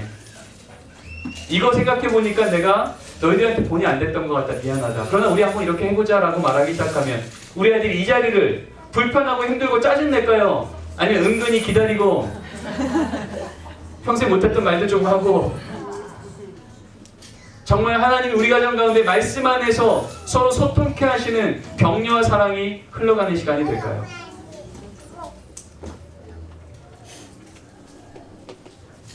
지식이 없어서요? 시간이 없어서요? 아까 얘기했죠? 난 성경 모르니까 가정 예배 못해. 지식 없으니까 못 전해. 그렇게 말할 때마다 가정 예배는 우리에게 말합니다. 하나님을 기억하는 일에 그것은 우리가 성경을 알아가는 거죠. 기도를 배워가는 거죠. 시간을 내서 하는 거죠. 여러분 제가 장신대에서 목사님들 대상으로 박사과정, 대학원 과정 수업을 할 때 이런 얘기를 하면요. 그분들이 그런 얘기하는 거예요. 사실 목회자인 우리도 가정 예배 매일 드리려고 할 때 참 부담이라는 거예요. 그리고 평소에 보였던 내 모습이 그렇지 않았기 때문에 이 자녀들 앞에서 목사임에도 불구하고 위선적인 모습에 좀 불편하다는 거예요. 그리고 예배드리기 5분 전에 싸웠다가 이제 하나님의 은혜의 말씀 전하려고 하니까 너무 힘들다는 거죠. 여러분 목사님의 가정은 안 싸울 것 같으세요? 동일한 연약함이 있습니다. 근데 그럴 때마다 이런 이야기들을 나누고 나면 이제 소망이 보이는 거죠. 그렇게 연약함을 어디서 얻느냐? 적어도 가정 예배 안에서는 내어놓을 수 있는 거예요. 왜요? 여기서 내가 아빠가 아니니까, 나도 하나님의 자녀니까 여전히 은혜가 필요하고 여전히 배워가야 되고 여전히 하나님의 붙드심이 필요한 자녀이기 때문에 이제는 우리가 같은 팀인 거예요. 예전에 아빠 팀과 자녀 팀이 있는 줄 알았는데, 그쵸? 예전에 이해 못할 부모 세대와 이젠 전혀 다른 다음 세대인 줄 알았는데 가정 예배 안에서는요, 다른 세대가 아니고 한 세대인 거예요. 똑같이 자녀 세대인 거예요. 그러니까 여기서는 이제는요, 성경 몰라서 지식 없어서가 아니고요, 더글러스 켈리라고 하는 유명한 이 시대의 기독교육 학자는 이런 얘기를 합니다. 이 시대의 다음 세대, 부모 세대, 가정 예배가 무너진 이유는 지식이 없어서가 아니라 믿음이 없어서라고요. 믿음이 없어서 가정 예배 무너진 거지 지식이 없어서, 시간이 없어서가 아니라고요. 여러분, 가정 예배는 신앙교리를 전하는 시간입니까? 아니에요. 만약에 신앙교리를 전하는 시간이라면 성경 공부 시간이겠죠. 가정 예배 시간은요, 지식을 전하는 시간이 아니고요, 진리를 선포하는 시간이에요. 지식은 입으로 전달되지만 진리는요, 삶으로 전달되는 겁니다. 부모가 그렇게 살지 않으며 너 정직해, 너 게으르지 마, 이 말은요, 우리 아이들에게는요, 조금도 마음을 움직이지 않습니다. 근데 엄청 손해볼 것 같은 그 상황에서도요, 우리 아빠가 정직한 걸 자녀에게 보이는 거예요. 그러면 그것은 가르치지 않아도요, 그 삶 자체가 자녀에게는요, 그 부모의 권위가 세워지고 그 부모의 삶을 자녀가 따라가길 원하게 됩니다. 그러면 그 입에서 나오는 말들이 이제 내가 따를 말이 되는 거예요. 자꾸 우리 교리 전하려고 하니까, 지식 전하려고 하니까 이 아이가 이 말을 기억하고 있는지, 듣고 있는지, 외우고 있는지, 알고 있는지가 우리한테 관심이에요. 그러니까 자꾸 우리는 가정 예배를요, 마치 단원을 떼듯이 그것을 해내면 뭔가 보상의 심리 같지만, 하나님이 우리한테 원하시는 건요, 지식이 아니라 그 지식, 텍스트를 통해서 말하고자 하는 하나님의 마음이에요. 메시지예요. 우리 지난주에 얘기했잖아요. 그 메시지를 전하는 건요, 지식으로 전달되지 않고요, 고백으로 전달이 됩니다. 그래서 진짜 가정예배 시간에 말씀을 읽고 이 말씀에 대해서 자녀에게 풀어줄 때 우리의 말은요, 설명이 되어서 안 돼요. 우리의 말은 고백이 되어야 됩니다.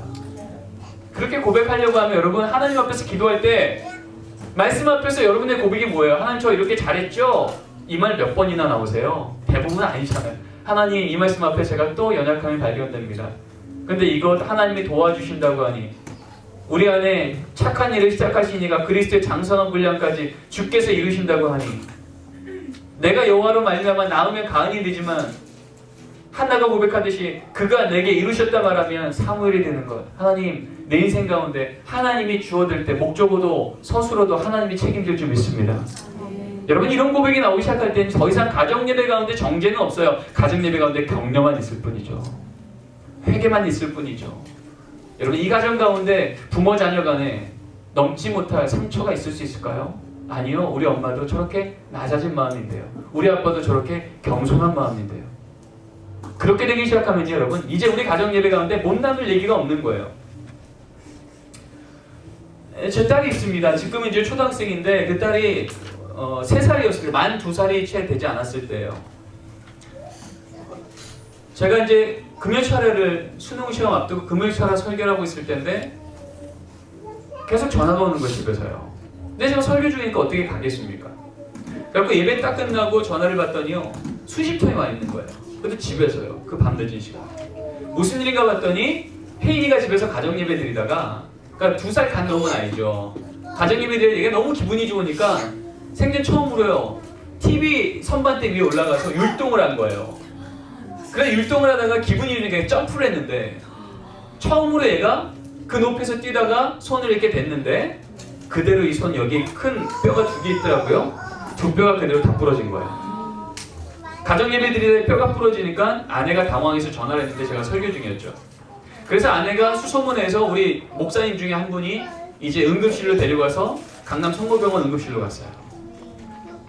저 이제 예배 마치고 그 얘기 듣고 이제 성모병원을 갔더니 아수라장인 거죠. 응급실 밤에 한번 가보셨나요? 난리가 난 거예요. 시끄러운 거예요. 근데 그 와중에 이제 혜인이가 엄마 품에 안겨서 울기 시작하는데 저는 처음 봤어요. 여기 큰 뼈가 2개 부러지면요, 정말 이 팔이요 이렇게 돼요. 이렇게 꺾여요. 그래서 제가 보는데 혜인이 손이 구부러져 있는 거예요. 애는 아프다고 울고 있고. 근데 응급실이니까 대기니까 언제 이 치료받을지 모르고 그냥 울면서 울고 있는 거예요. 아내는 이미 눈이 퉁퉁 부었고요. 그 순간에 제가 하나님한테 그래서, 하나님, 저 설교하고 있었고요. 저희 가정은 가정예배 드리고 있었고요. 혜인은 찬양하던 중입니다. 근데 이 일이 무슨 일입니까? 도대체 이해가 되지 않습니다, 하나님. 근데 하나님 제 마음속에 주시는 음성이 뭐냐면, 뭐하다 그랬다고? 물으시더라고요. 아시지 않아요? 가정예배 드리다 그랬다니까요? 그랬더니 하나님 저 마음속에 주는 게, 가정예배 드리다 그랬다며 가정예배 맞춰야지. 그 마음을 주시는 거예요. 아 그래요 하나님? 아 맞죠? 그래갖고 제가 그 응급실 한가운데서 울고 있는 제 아내하고 혜인이를 데리고요, 우리 저 복도로 갑시다. 복도로 가서요, 거기에 이제 사람이 별로 없는 그곳에 앉아서 아내하고 혜인이를 두고 그 얘기를 했어요. 우리 가정예배 드리다고 이렇게 부러졌으니까 가정예배 마무리 짚시다. 그리고 울고 있는 혜인이를 제 마음에 품고 가슴에 품고 이제 혜인이한테 또박또박 아이가 알아듣게 설명한 거예요. 혜인아, 너가 이렇게 부러진 거 하나님이 아실까 모를까? 대답은 안 하지만 그냥 알겠대요. 그러면 그 하나님께서 너가 부러진 것을 이거 고쳐주시려고 누굴 준비하셨을까? 여기 봐봐, 선생님 이렇게 많네, 간호사 선생님 이렇게 많네, 그리고 좋은 약품들, 좋은 기기들이 여기 다 있어. 하나님 널 고쳐주실까 그냥 둘까? 계속 울지만 고쳐주실 것 같다라는 말을 하는 것 같아요. 그래, 하나님 고쳐주실 거야. 어떻게 고쳐줄지는 아빠도 몰라. 언제 날지 아빠도 몰라. 그런데 하나님이 말씀하시기를 물 가운데에서도 건져내고 불 가운데에서도 건져낼 그 하나님이 혜인이 너를 지금 이렇게 아파서 우는 이 너의 목소리를 웃음으로 바꿀 수 있을 거야. 아빠 기도할게. 그리고 혜인이를 끌어안고 천천히 낮은 목소리로 또박또박 기도를 했어요. 근데 기도 중에 이 아이가 그동안 얼마나 울었든지 팔이 부러져서 구부러져 있는데도 이 아이가 잠들었습니다. 그리고 기도 중에 얘가 잠들었고 아내도 기도가 끝나고 나서 이제 그 밤에 이제 수술을 받게 됐어요. 그래서 이게 다 부러지니까 이 철심을 30cm 넘는 철심을 박는데요, 여기 팔목부터 해서 여기까지 박는 거예요. 그 기계로 툭툭툭 해서 박더라고요. 그래서 이 아이가 2주 정도를 입원을 하고 그 뒤로 한 3달 정도를 통원치료를 받았어요. 저는 잊어버렸어요. 근데 얼마 전에 지난 겨울에요, 혜인이가 저랑 같이 이제 자기 전에 예배 끝나고 잘 때는 저랑 같이 있으면 제가 항상 한쪽에는 혜인이 손, 한쪽에는 혜건이 손을 잡고 불을 끄고 기도해주고 재워요. 근데 기도하려고 이렇게 손을 잡았는데 혜인이가 평소에는 이렇게 누우니까 이 흉터가 이 왼쪽 손에 있고요. 철심 박았던 여기에 흉터가 있어요. 근데 이 오른손을 제 손을 잡는데 그날은 혜인이가 엎어져서 자는 거예요. 그러니까 왼쪽 손이 제 손에 잡힌 거죠. 그러니까 기도하려고 하는데 제 손에 울툴툴한 게 느껴져요. 그래서 혜인아, 너 그때 여기 상처 났었는데 이제 하나님 다 고쳐주셨지? 이 흉터 괜찮아? 라고 말했더니 혜인이가 저한테 하는 말이 뭔지 아세요? 아빠, 그거 흉터 자국이 아니라 은혜 자국이라고 그랬잖아. 저한테 그러는 거예요. 그러니까 저도 까먹고 있었어요. 근데 그때 제가 그렇게 기도를 했대요. 하나님, 이 혜인이 이 아파서 다친 이 손이 나중에 은혜 자국 되게 해주십시오. 이 아이가 평생토록 잊지 않은 은혜 자국 되게 해주십시오라고 제가 그 기간에 매번 저녁마다 그렇게 기도를 했나 봐요. 혜인이가 저한테 그러는 거예요. 아빠 이거 흉터 자국이 아니라 은혜 자국이라 그랬잖아. 저한테 그러는 거예요. 근데 제가 그 말을 듣는 순간 혜인이한테는 그 밤에 그 힘든 밤이 슬프고 아프고 상처 있는 밤이 아니라 하나님의 은혜가 혜인이를 만지기 시작한 밤으로 기억하고 있구나. 그러면서 제 안에 떠오른 지난날에 혜인이가 미국에 있을 때부터 한국에서 전화를 받았는데 저희 어머님이 암에 걸렸다는 연락을 받은 거예요. 위암 걸렸다고. 당장 수술해야 된다고. 그래서 그때도 매일 기도 제목을 나누니까 그때 혜인이가 기어 다닐 때였죠. 그래도 기도 제목 매일 가정 예배를 드리니까 그 기도 시간에 아내하고 저하고 혜인이가 알지 모르든지 그 얘기를 나눈 거예요. 하나님께서 암을 발견하기도 하셨는데 하나님 암도 치료하시는 하나님이니까 같이 기도합시다. 혜인이가 나이 들면서부터 그 기도 제목이 저희 어머님이 만 5년 동안 이제 완치받을 때까지 5년간을 매일 가정 예배 드릴 때마다 그 고백을 했으니 혜인이 이제 기억하는 거죠. 그리고 그 5년 뒤에 완치받고 난 다음에 이제 혜인이와 저희 가정이 매일 또 고백하는 건 하나님, 암을 치료하신 그 하나님 찬양합니다. 여러분, 이 혜인이한테 있어서는요, 암은요 죽을 병이 아니고요 하나님이 고쳐내실 또 다른 은혜 자국이 된 겁니다. 이 아이에게 암이 두려울까요? 이 아이에게 팔 부러지는 게 두려울까요? 이 아이가 세상에서 말하는 그런 문화들, 음란문화, 폭력문화, 여러분 이런 것들이 내 인생을 좌지우지할 거라고 이 아이가 겁을 낼까요? 아니요, 이 아이는요 어려서부터 하나님, 우리 할머니 고쳐주세요. 하나님 고치실 수 있으세요. 하나님, 이 내 팔 고쳐주세요. 하나님은 그것도 고치실 수 있는 하나님이에요. 매일매일의 삶의 기도 제목 앞에 하나님이 어떻게 고쳤는지를요 나중에 커서 부모를 통해서 귀로 듣는 게 아니고요 매일매일 가정 속에 자기 입으로 고백하고 그렇게 임하시는 하나님을요 자기 눈으로 경험한 거예요. 지금 초등학교 2학년이지만요 이 아이 입에서는요 암은 두렵지 않습니다. 세상에 왕따 두렵지 않습니다. 팔 부러지고 사고 나는 거 두렵지 않습니다. 왜요? 어려서부터 그것을 능히 하나님 앞에 간증거리로 바꾸신 하나님을 경험해왔기 때문에. 여러분의 가정의 자녀들 어떻습니까? 가정에 어려운 일이 있을 때 그래 너는 공부만 해. 나는 새벽기도 나가서 열심히 눈물 흘려 기도합니까? 아니요, 성경은 그렇게 말하지 않아요. 그 가정 가운데 하나님 아버지가 그 가정 가운데 어떤 기도 제목 가운데 모든 가족이 성경은 말하잖아요. 내 자녀와 심지어 내 가족에 있는 일하는 노예들까지 다 데리고 나와서 내 앞에 예배하라고 말하는 게 성경의 말입니다. 우리 가정이 힘든 것, 우리 가정이 기쁜 것, 우리 자녀가 알지 못할 그때부터 같이 참여한 매일매일 주님 앞에 기도할 때 그 가정 가운데 일하시는 하나님은요 더 이상 귀로 들었던 규례의 하나님, 더 이상 귀로 들었던 교리의 하나님이 아니라 내가 매일매일 경험하는 사시는 하나님을 그들은 고백하게 되는 거예요. 제가 오늘 시간이 없어서 더 얘기 못하지만 여러분 이제 초등학교 2학년도 안 된 이 아이가 입으로 고백하는 간증거리들이 넘쳐나고 있어요. 하나만 더 얘기할까요? 시간이 없는데. 이 혜인이가 이제 그때 비슷할 때입니다. 아니요, 그 전이죠. 이 아이가 이제 그 1년 전에요. 만 1살 좀 넘었을 때 이제 제가 공부를 거의 마칠 때쯤에 저랑 친구인 목사님이 저희 신학교에서 같이 공부를 했어요. 그리고 저는 이제 박사과정 끝날 때고 그분은 이제 석사과정 하고 있을 때인데 논문을 다 쓰고 이제 교수님들한테 보내고 난 뒤니까 이제 제가 조금 여유가 생긴 거예요.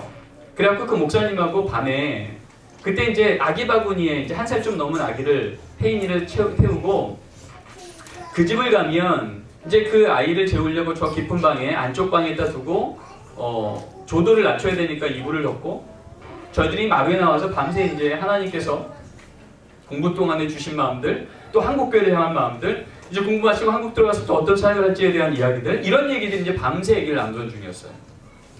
그때 이제 한 10시쯤에 그 집에 가서 얘기를 나누기 시작하는데 얘기 나누자마자 좀 그런 이제 빵 굽는 냄새가 나는 거예요.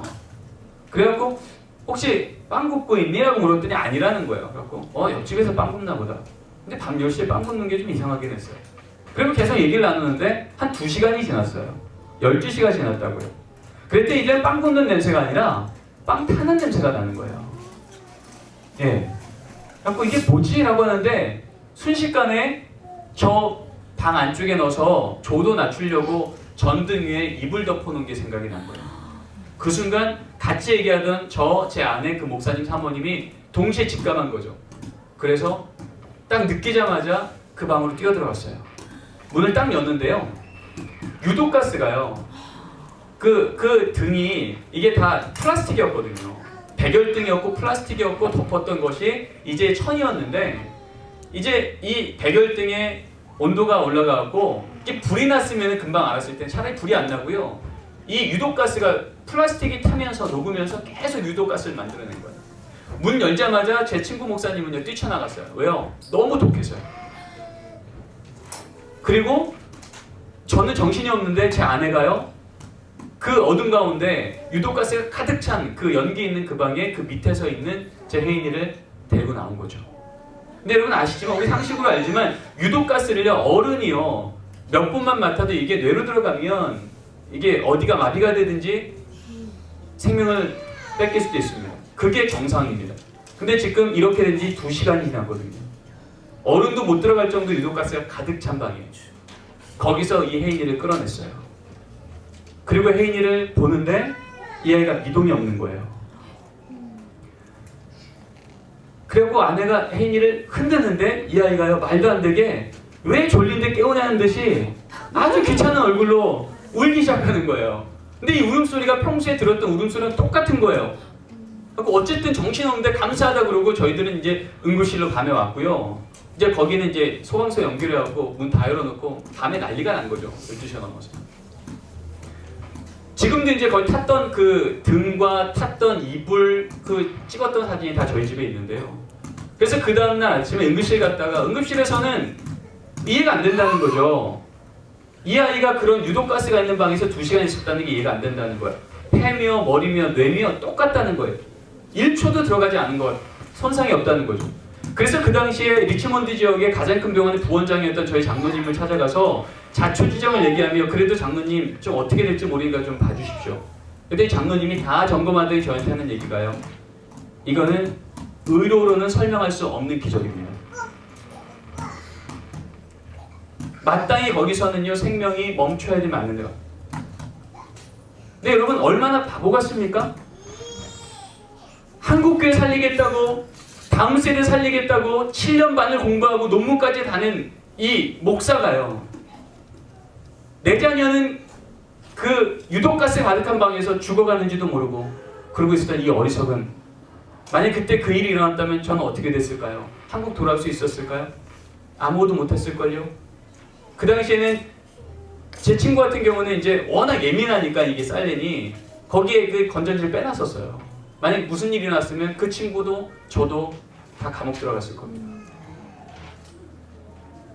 그래갖고 이 말도 안 되는 일이 일어났다 그래서 어쨌든 너무 감사하잖아요. 그래서 이제 집으로 돌아오는데 갑자기 제 아내가 옆에서 이제 저 운전하고 보조석에 있는 아내가 울기 시작하는 거예요. 그 왜 우냐 그랬더니 자기가 지금 너무 감사해서 하나님 감사합니다라고 기도하면서 이렇게 오는데 자기 눈앞에 이게 자기 상상인지 하나님 환상인지 모르겠지만 눈앞에 한 가지 그림을 딱 보여주는데 그 어두운 밤에 저희들이 저기 밖에서 얘기하고 있을 때 하나님이 혜인이를 품에 안으시고 코에 생기를 불어넣는 장면을 보게 하셨다는 거예요. 그 유독가스가 가득한 그 방 안이에요. 그 아비 어미도 이 자녀가 죽은지도 모르고 그러고 한국교회를 걱정하고 있던 그때 하나님은요 이 혜인이를 끌어안으시고 코에 생기를 불어넣으셔서 단 1초도 유독가스가 그 코에 들어가지 않게 하나님의 이 딸을 지키는 장면을 하나님께서 그 눈앞에 보이신 거예요. 이 고백을 하면서 제 아내가 통곡을 하는 거예요.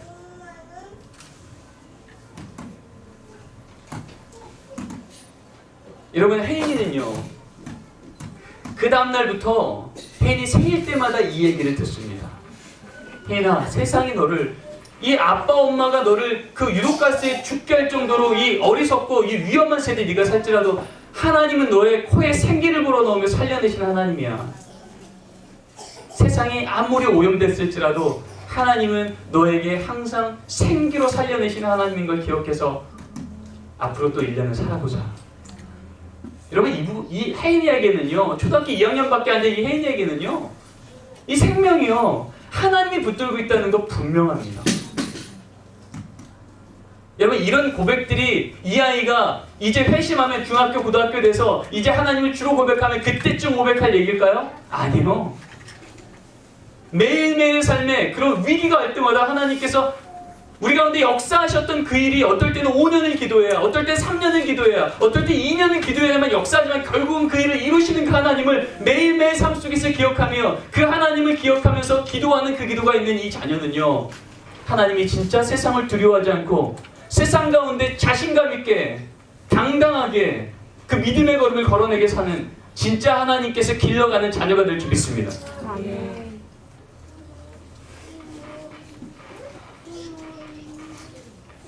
여러분 그래서 이 가정예배는요 모델이 다양해져야 됩니다.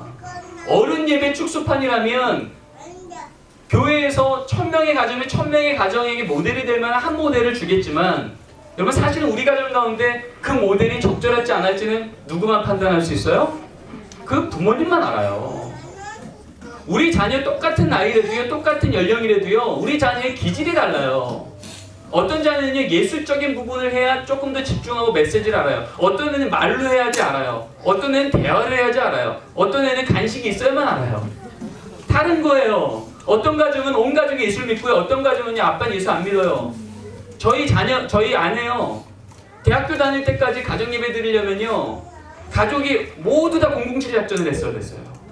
엄마는 옆집 갔다 오겠다 그러고, 아들은 도서관 간다 그러고, 딸은 친구 만나러 간다 그러고, 그러고 나가서 어디서 만나는지 아십니까? 그 집 앞에 있는 개척교회 그 지하 기도방 빌려서요 거기에 다 모이는 거예요. 가정 예배 집에서 못 드리는 거예요. 지금은 예수 잘 믿고 하나님 나라에 가신 우리 장인 어른이시지만 그 당시에는요 가정 예배 입도 못 꺼내겠어요. 007 작전에서요 집 앞에 있는 개척교회 그 기도방 들어가서 누굴 위해서요? 우리 아버지 부모를 위해서요. 이 가정이 정말 믿음의 명문 가정이 돼서 지금은 정말 가정 예배 한번 드리기 너무 힘든 가정이지만 하나님이 이 모든 이 기도의 제목이 간증거리 되게 달라고 기도하는 그 가정이에요. 여러분 이게 교회에서 나눠준 이 자료 따라서 가정 예배 가능하겠습니까? 불가능하죠. 아까 얘기한 것처럼 가정 예배는요 우리 일상의 삶 인정하셔야 됩니다. 부모님이 예수 안 믿고 아빠가 예수 안 믿고 자녀가 예수 믿기를 거부하고 자녀가 가정 예배 드리기를 거부하는 것 그 일상 그대로 인정하십시오. 그러나 그 일상 속에 하나님이 어떻게 우리에게 하나님 때문에 구별할 시간을 세우실까를 우리가 주 앞에서 구하면 주께서 지혜를 주시는 거예요. 그러면 그 지혜로 걸어가는 그 거리는 힘들지라도 힘든 만큼 이것이 우리에게 강력한 간질거리가 되는 겁니다. 그러셨던 저희 장인어른이요 예수를 고백하고 나중에 가정 예배 같이 드리시다가 하늘나라 가셨어요. 그리고 기일이 되면 저희 장인어른이 평소에 즐기셨던 그 찬양 갖고 같이 부르러 가면 지금 하늘나라에서 얼마나 이 자녀들 기특하게 여기실까. 여러분 그 당시에 사남매요 한 명도 우리가 흔히 말하는 명문대학 안 나왔고요, 한 명도 남들이 말하는 명문 대기업에 안 들어갔어요. 그런데요 지금요 첫째 딸은 제 아내가 돼서 같이 공부하고 미국에 석사과정 같이 공부하고 지금 열심히 정말 믿음의 명문 가문을 매일 가정 예배 드리며 간증거리들을 살고 있고요. 둘째 딸이요 우리가 흔히 말하는 은행에 좋은 자리에, 그리고 지금은 남편이 또 회계사가 되어서 지금 여러분 이름만 대면 아는 교회에 아주 좋은 여러분 또래의 평신도 리더가 돼서 성경 공부 인도하고 또 믿음의 가문 세우기에 가는 가정 예배에 간증들하고 다니고 있고요. 셋째 딸은요 그 당시에는 직장 전혀 없었는데 지금 우리나라 안에 들어와 있는 외국계 기업의 과장이 되어 있고요. 신앙생활 열심히 잘하고 있고요. 막내는요 그 당시 전문대 다녔었는데 하나님께서 그 기도 가운데 비전 주셔서 전문대에서 시립대로 항공대로 그래서 지금 현대에 들어가 있습니다. 지금도 그 친구의 꿈은 하나님께서 나에게 이 사역을 하면서 교회를 어떻게 세우게 할까 해서 지금 새벽 성가를 섬기며, 그리고 이제 하나님께서 평소에 자기에게 줬던 그 꿈이요 하나님께 찬양을 영광 돌리게 하는 예배 인도자로서 훈련을 계속 받고 있습니다. 지금은 그 동네에 있는 모든 가정들이요, 저희 장모님 가정을 보면서 그 당시에 그렇게 핍박받으며 밤마다 나와서 몰래 예배드리는 그 가정을 하나님께서 그 가정을 통해서 놀라운 일을 하신 것을 모두 다 알고 있습니다. 뭐 제가 말할 수 없는 것들이 많아요. 여러분, 이런 것들이 다 어디서 나오냐 하면 매일매일 그 자리를, 전쟁 같은 인생을요, 하나님이 여전히 이 가정을 주관하고 다스리고 있음을 믿는 믿음의 기도에 손을 내리지 않았던 겁니다. 우리 가정이 십자가 내리지 않았던 거예요. 그것을 붙든 손이 결국은 그곳이 교회되게 한 겁니다. 이 다양한 모델을 갖고요, 유통기한을 엄격하게 지키십시오. 여러분, 이렇게 드렸더니 우리 가정 예배 잘 드리더라. 3개월만 지나보세요. 환경 달라집니다. 우리 아이들의 지식이 달라지고요, 환경이 달라지고요, 형편이 달라지고요, 방학일 때하고 학교 다닐 때하고 또 달라집니다. 그러다가 우리 자녀가 다쳐갖고 병원에 입원하면 병원에 입원한 2달 기간 하고요, 평소에 평안하던 가정하고 또 다릅니다.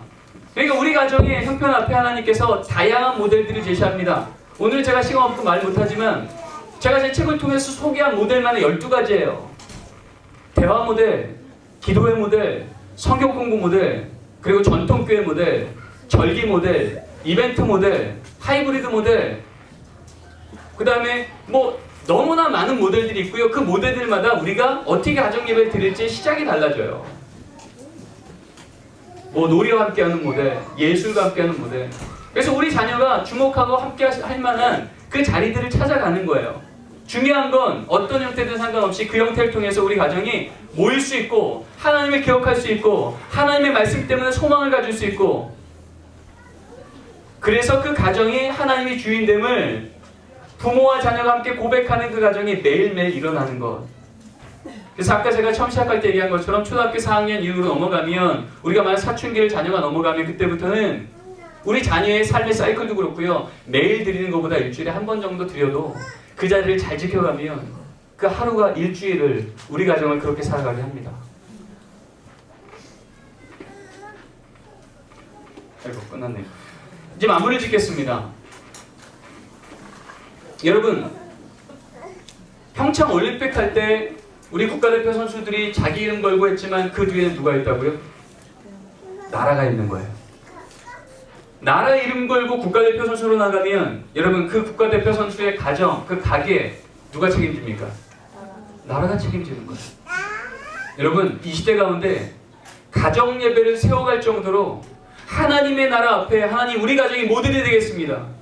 우리 가정이 하나님 어디 있냐라고 말할 때 우리 가정 가운데 하나님 이 일을 행하셨다고 간증거리들이 풍성한 가정 되길 원합니다라고 말한다면 여러분, 그 가정은 하나님 나라를 위해서 뛰고 있는 하나님 나라 국가대표 아닙니까? 우리가 하나님 나라 국가대표로 우리 가정 가운데 가정 예배 세우기 시작하면 여러분, 우리가 우리 가정을 위해서, 우리 자녀를 위해서, 우리 가게를 위해서 하나님 복 주십시오라고 말하겠지만 여러분, 그 뒤에는 누가 있어요? 어떤 나라요? 하나님 나라요. 그러면 우리가 이 하나님 나라를 위해서 수고하고 애쓰는 동안 우리 가게는 하나님이 책임져 주신 줄 믿습니다. 아멘. 걱정하지 마십시오. 이거 집중하느라 하나님 손해보지 않게 하십니다. 양 챙기느라, 소 챙기느라, 장막 챙기느라 그 시간 놓쳐서 우리가 놓쳐버린 거 하나님께서 하늘의 지혜로, 붙여주신 사람으로, 열려주신 환경으로 내 손으로 할 수 없는 보장의 길들을 하나님이 보장하여 그 길을 내실 줄 믿습니다. 아멘.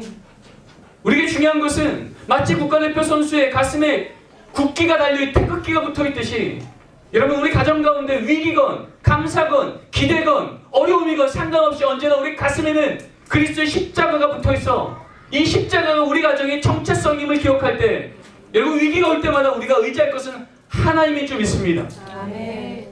하나님 이러시면 안 됩니다라고 기도할 그때요, 여러분, 하나님마저 놓쳐버리면 우리에게 무슨 소망이 있겠습니까? 근데 그때 하나님을 붙들기 시작하면, 내가 하나님 나라에 속한 하나님 나라 국가대표인 것을 믿으면 여러분, 이 경기 안에는 이제 하나님이 진짜 주전선수로 들어오셔서 하나님이 주관하신 전쟁이 될 줄 믿습니다. 상상해볼까요? 여기 A팀이요, B팀이요, 우리 축구 경기한다고 칩시다. 전반전 했습니다. 5대0이에요. 여러분, 중간에 이제 쉬는 시간 가졌을 때, 자, 5대0으로 이기고 있는 팀과 0으로 지고 있는 팀이 분위기가 어떨까요? 같을까요? 틀릴까요? 너무 기분 나빠하지 마세요. 5대0으로 할 수도 있어요. 어쨌든 분위기 다르겠죠? 그러면요, 5대0으로 이기는 팀에서 무슨 얘기할까요? 하던 대로 하면 돼. 잘하고 있어. 화이팅. 영은요 어떻게 할까요? 너가 그래서 그렇잖아. 너 빠져. 저 사람 들어와. 말 들어. 잘하자. 하지만 여기 분위기는요 지금 보나마나 하실 분위기예요. 근데 말도 안 되게요. 그렇게 작전 타임하고 있는데 이 팀에요 메시가 들어온 거예요. 말도 안 되게 메시가 들어온 거예요. 자 여러분, 그러면 지금 여전히 5대0으로 지고 있지만 지금 메시가 들어오자마자 이 팀의 선수들은 무슨 얘기할까요? 이 경기 끝났다고요. 이 경기 끝난 경기예요. 어제도 TV 보니까 2분 만에 메시가 골 넣었다고요. 여러분, 메시 선수 한 명만 들어와도요 아직 지금 시간적으로 보면은요 후반전 시작도 안 했어요. 분위기로 보면요 5대0으로 지고 있어요. 근데 이들은 분명히 믿고 있는 거예요. 이 경기 끝났다고요.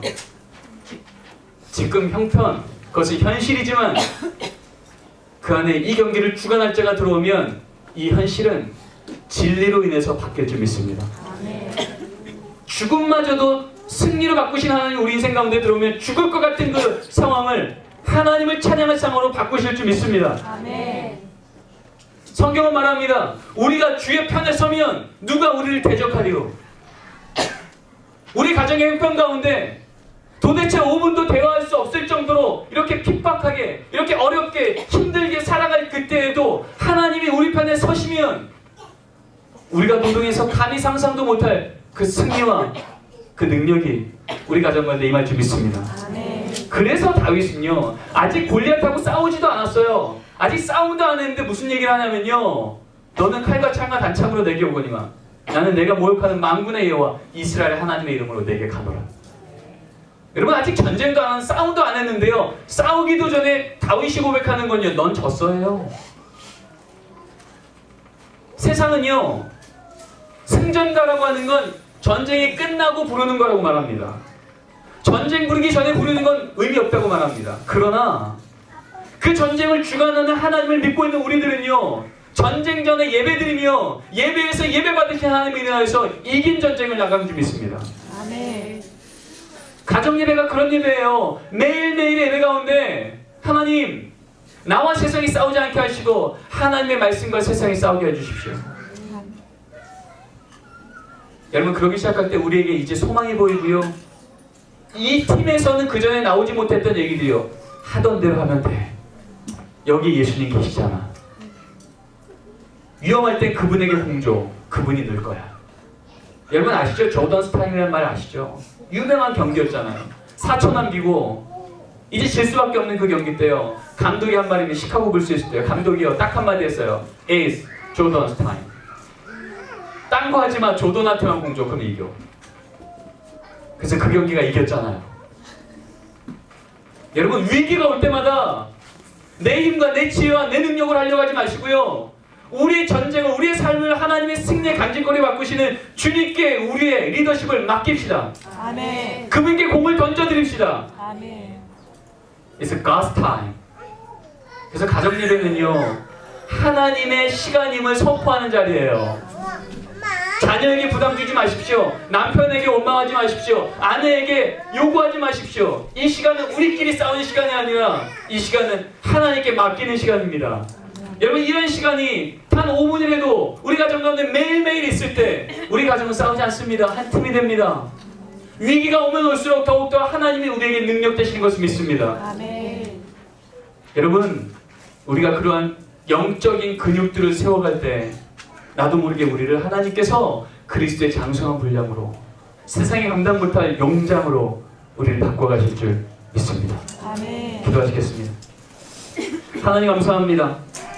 우리 인생이 우리의 손에 달려있는 줄 아는 그 어리석음을 내려놓게 하여 주시옵소서.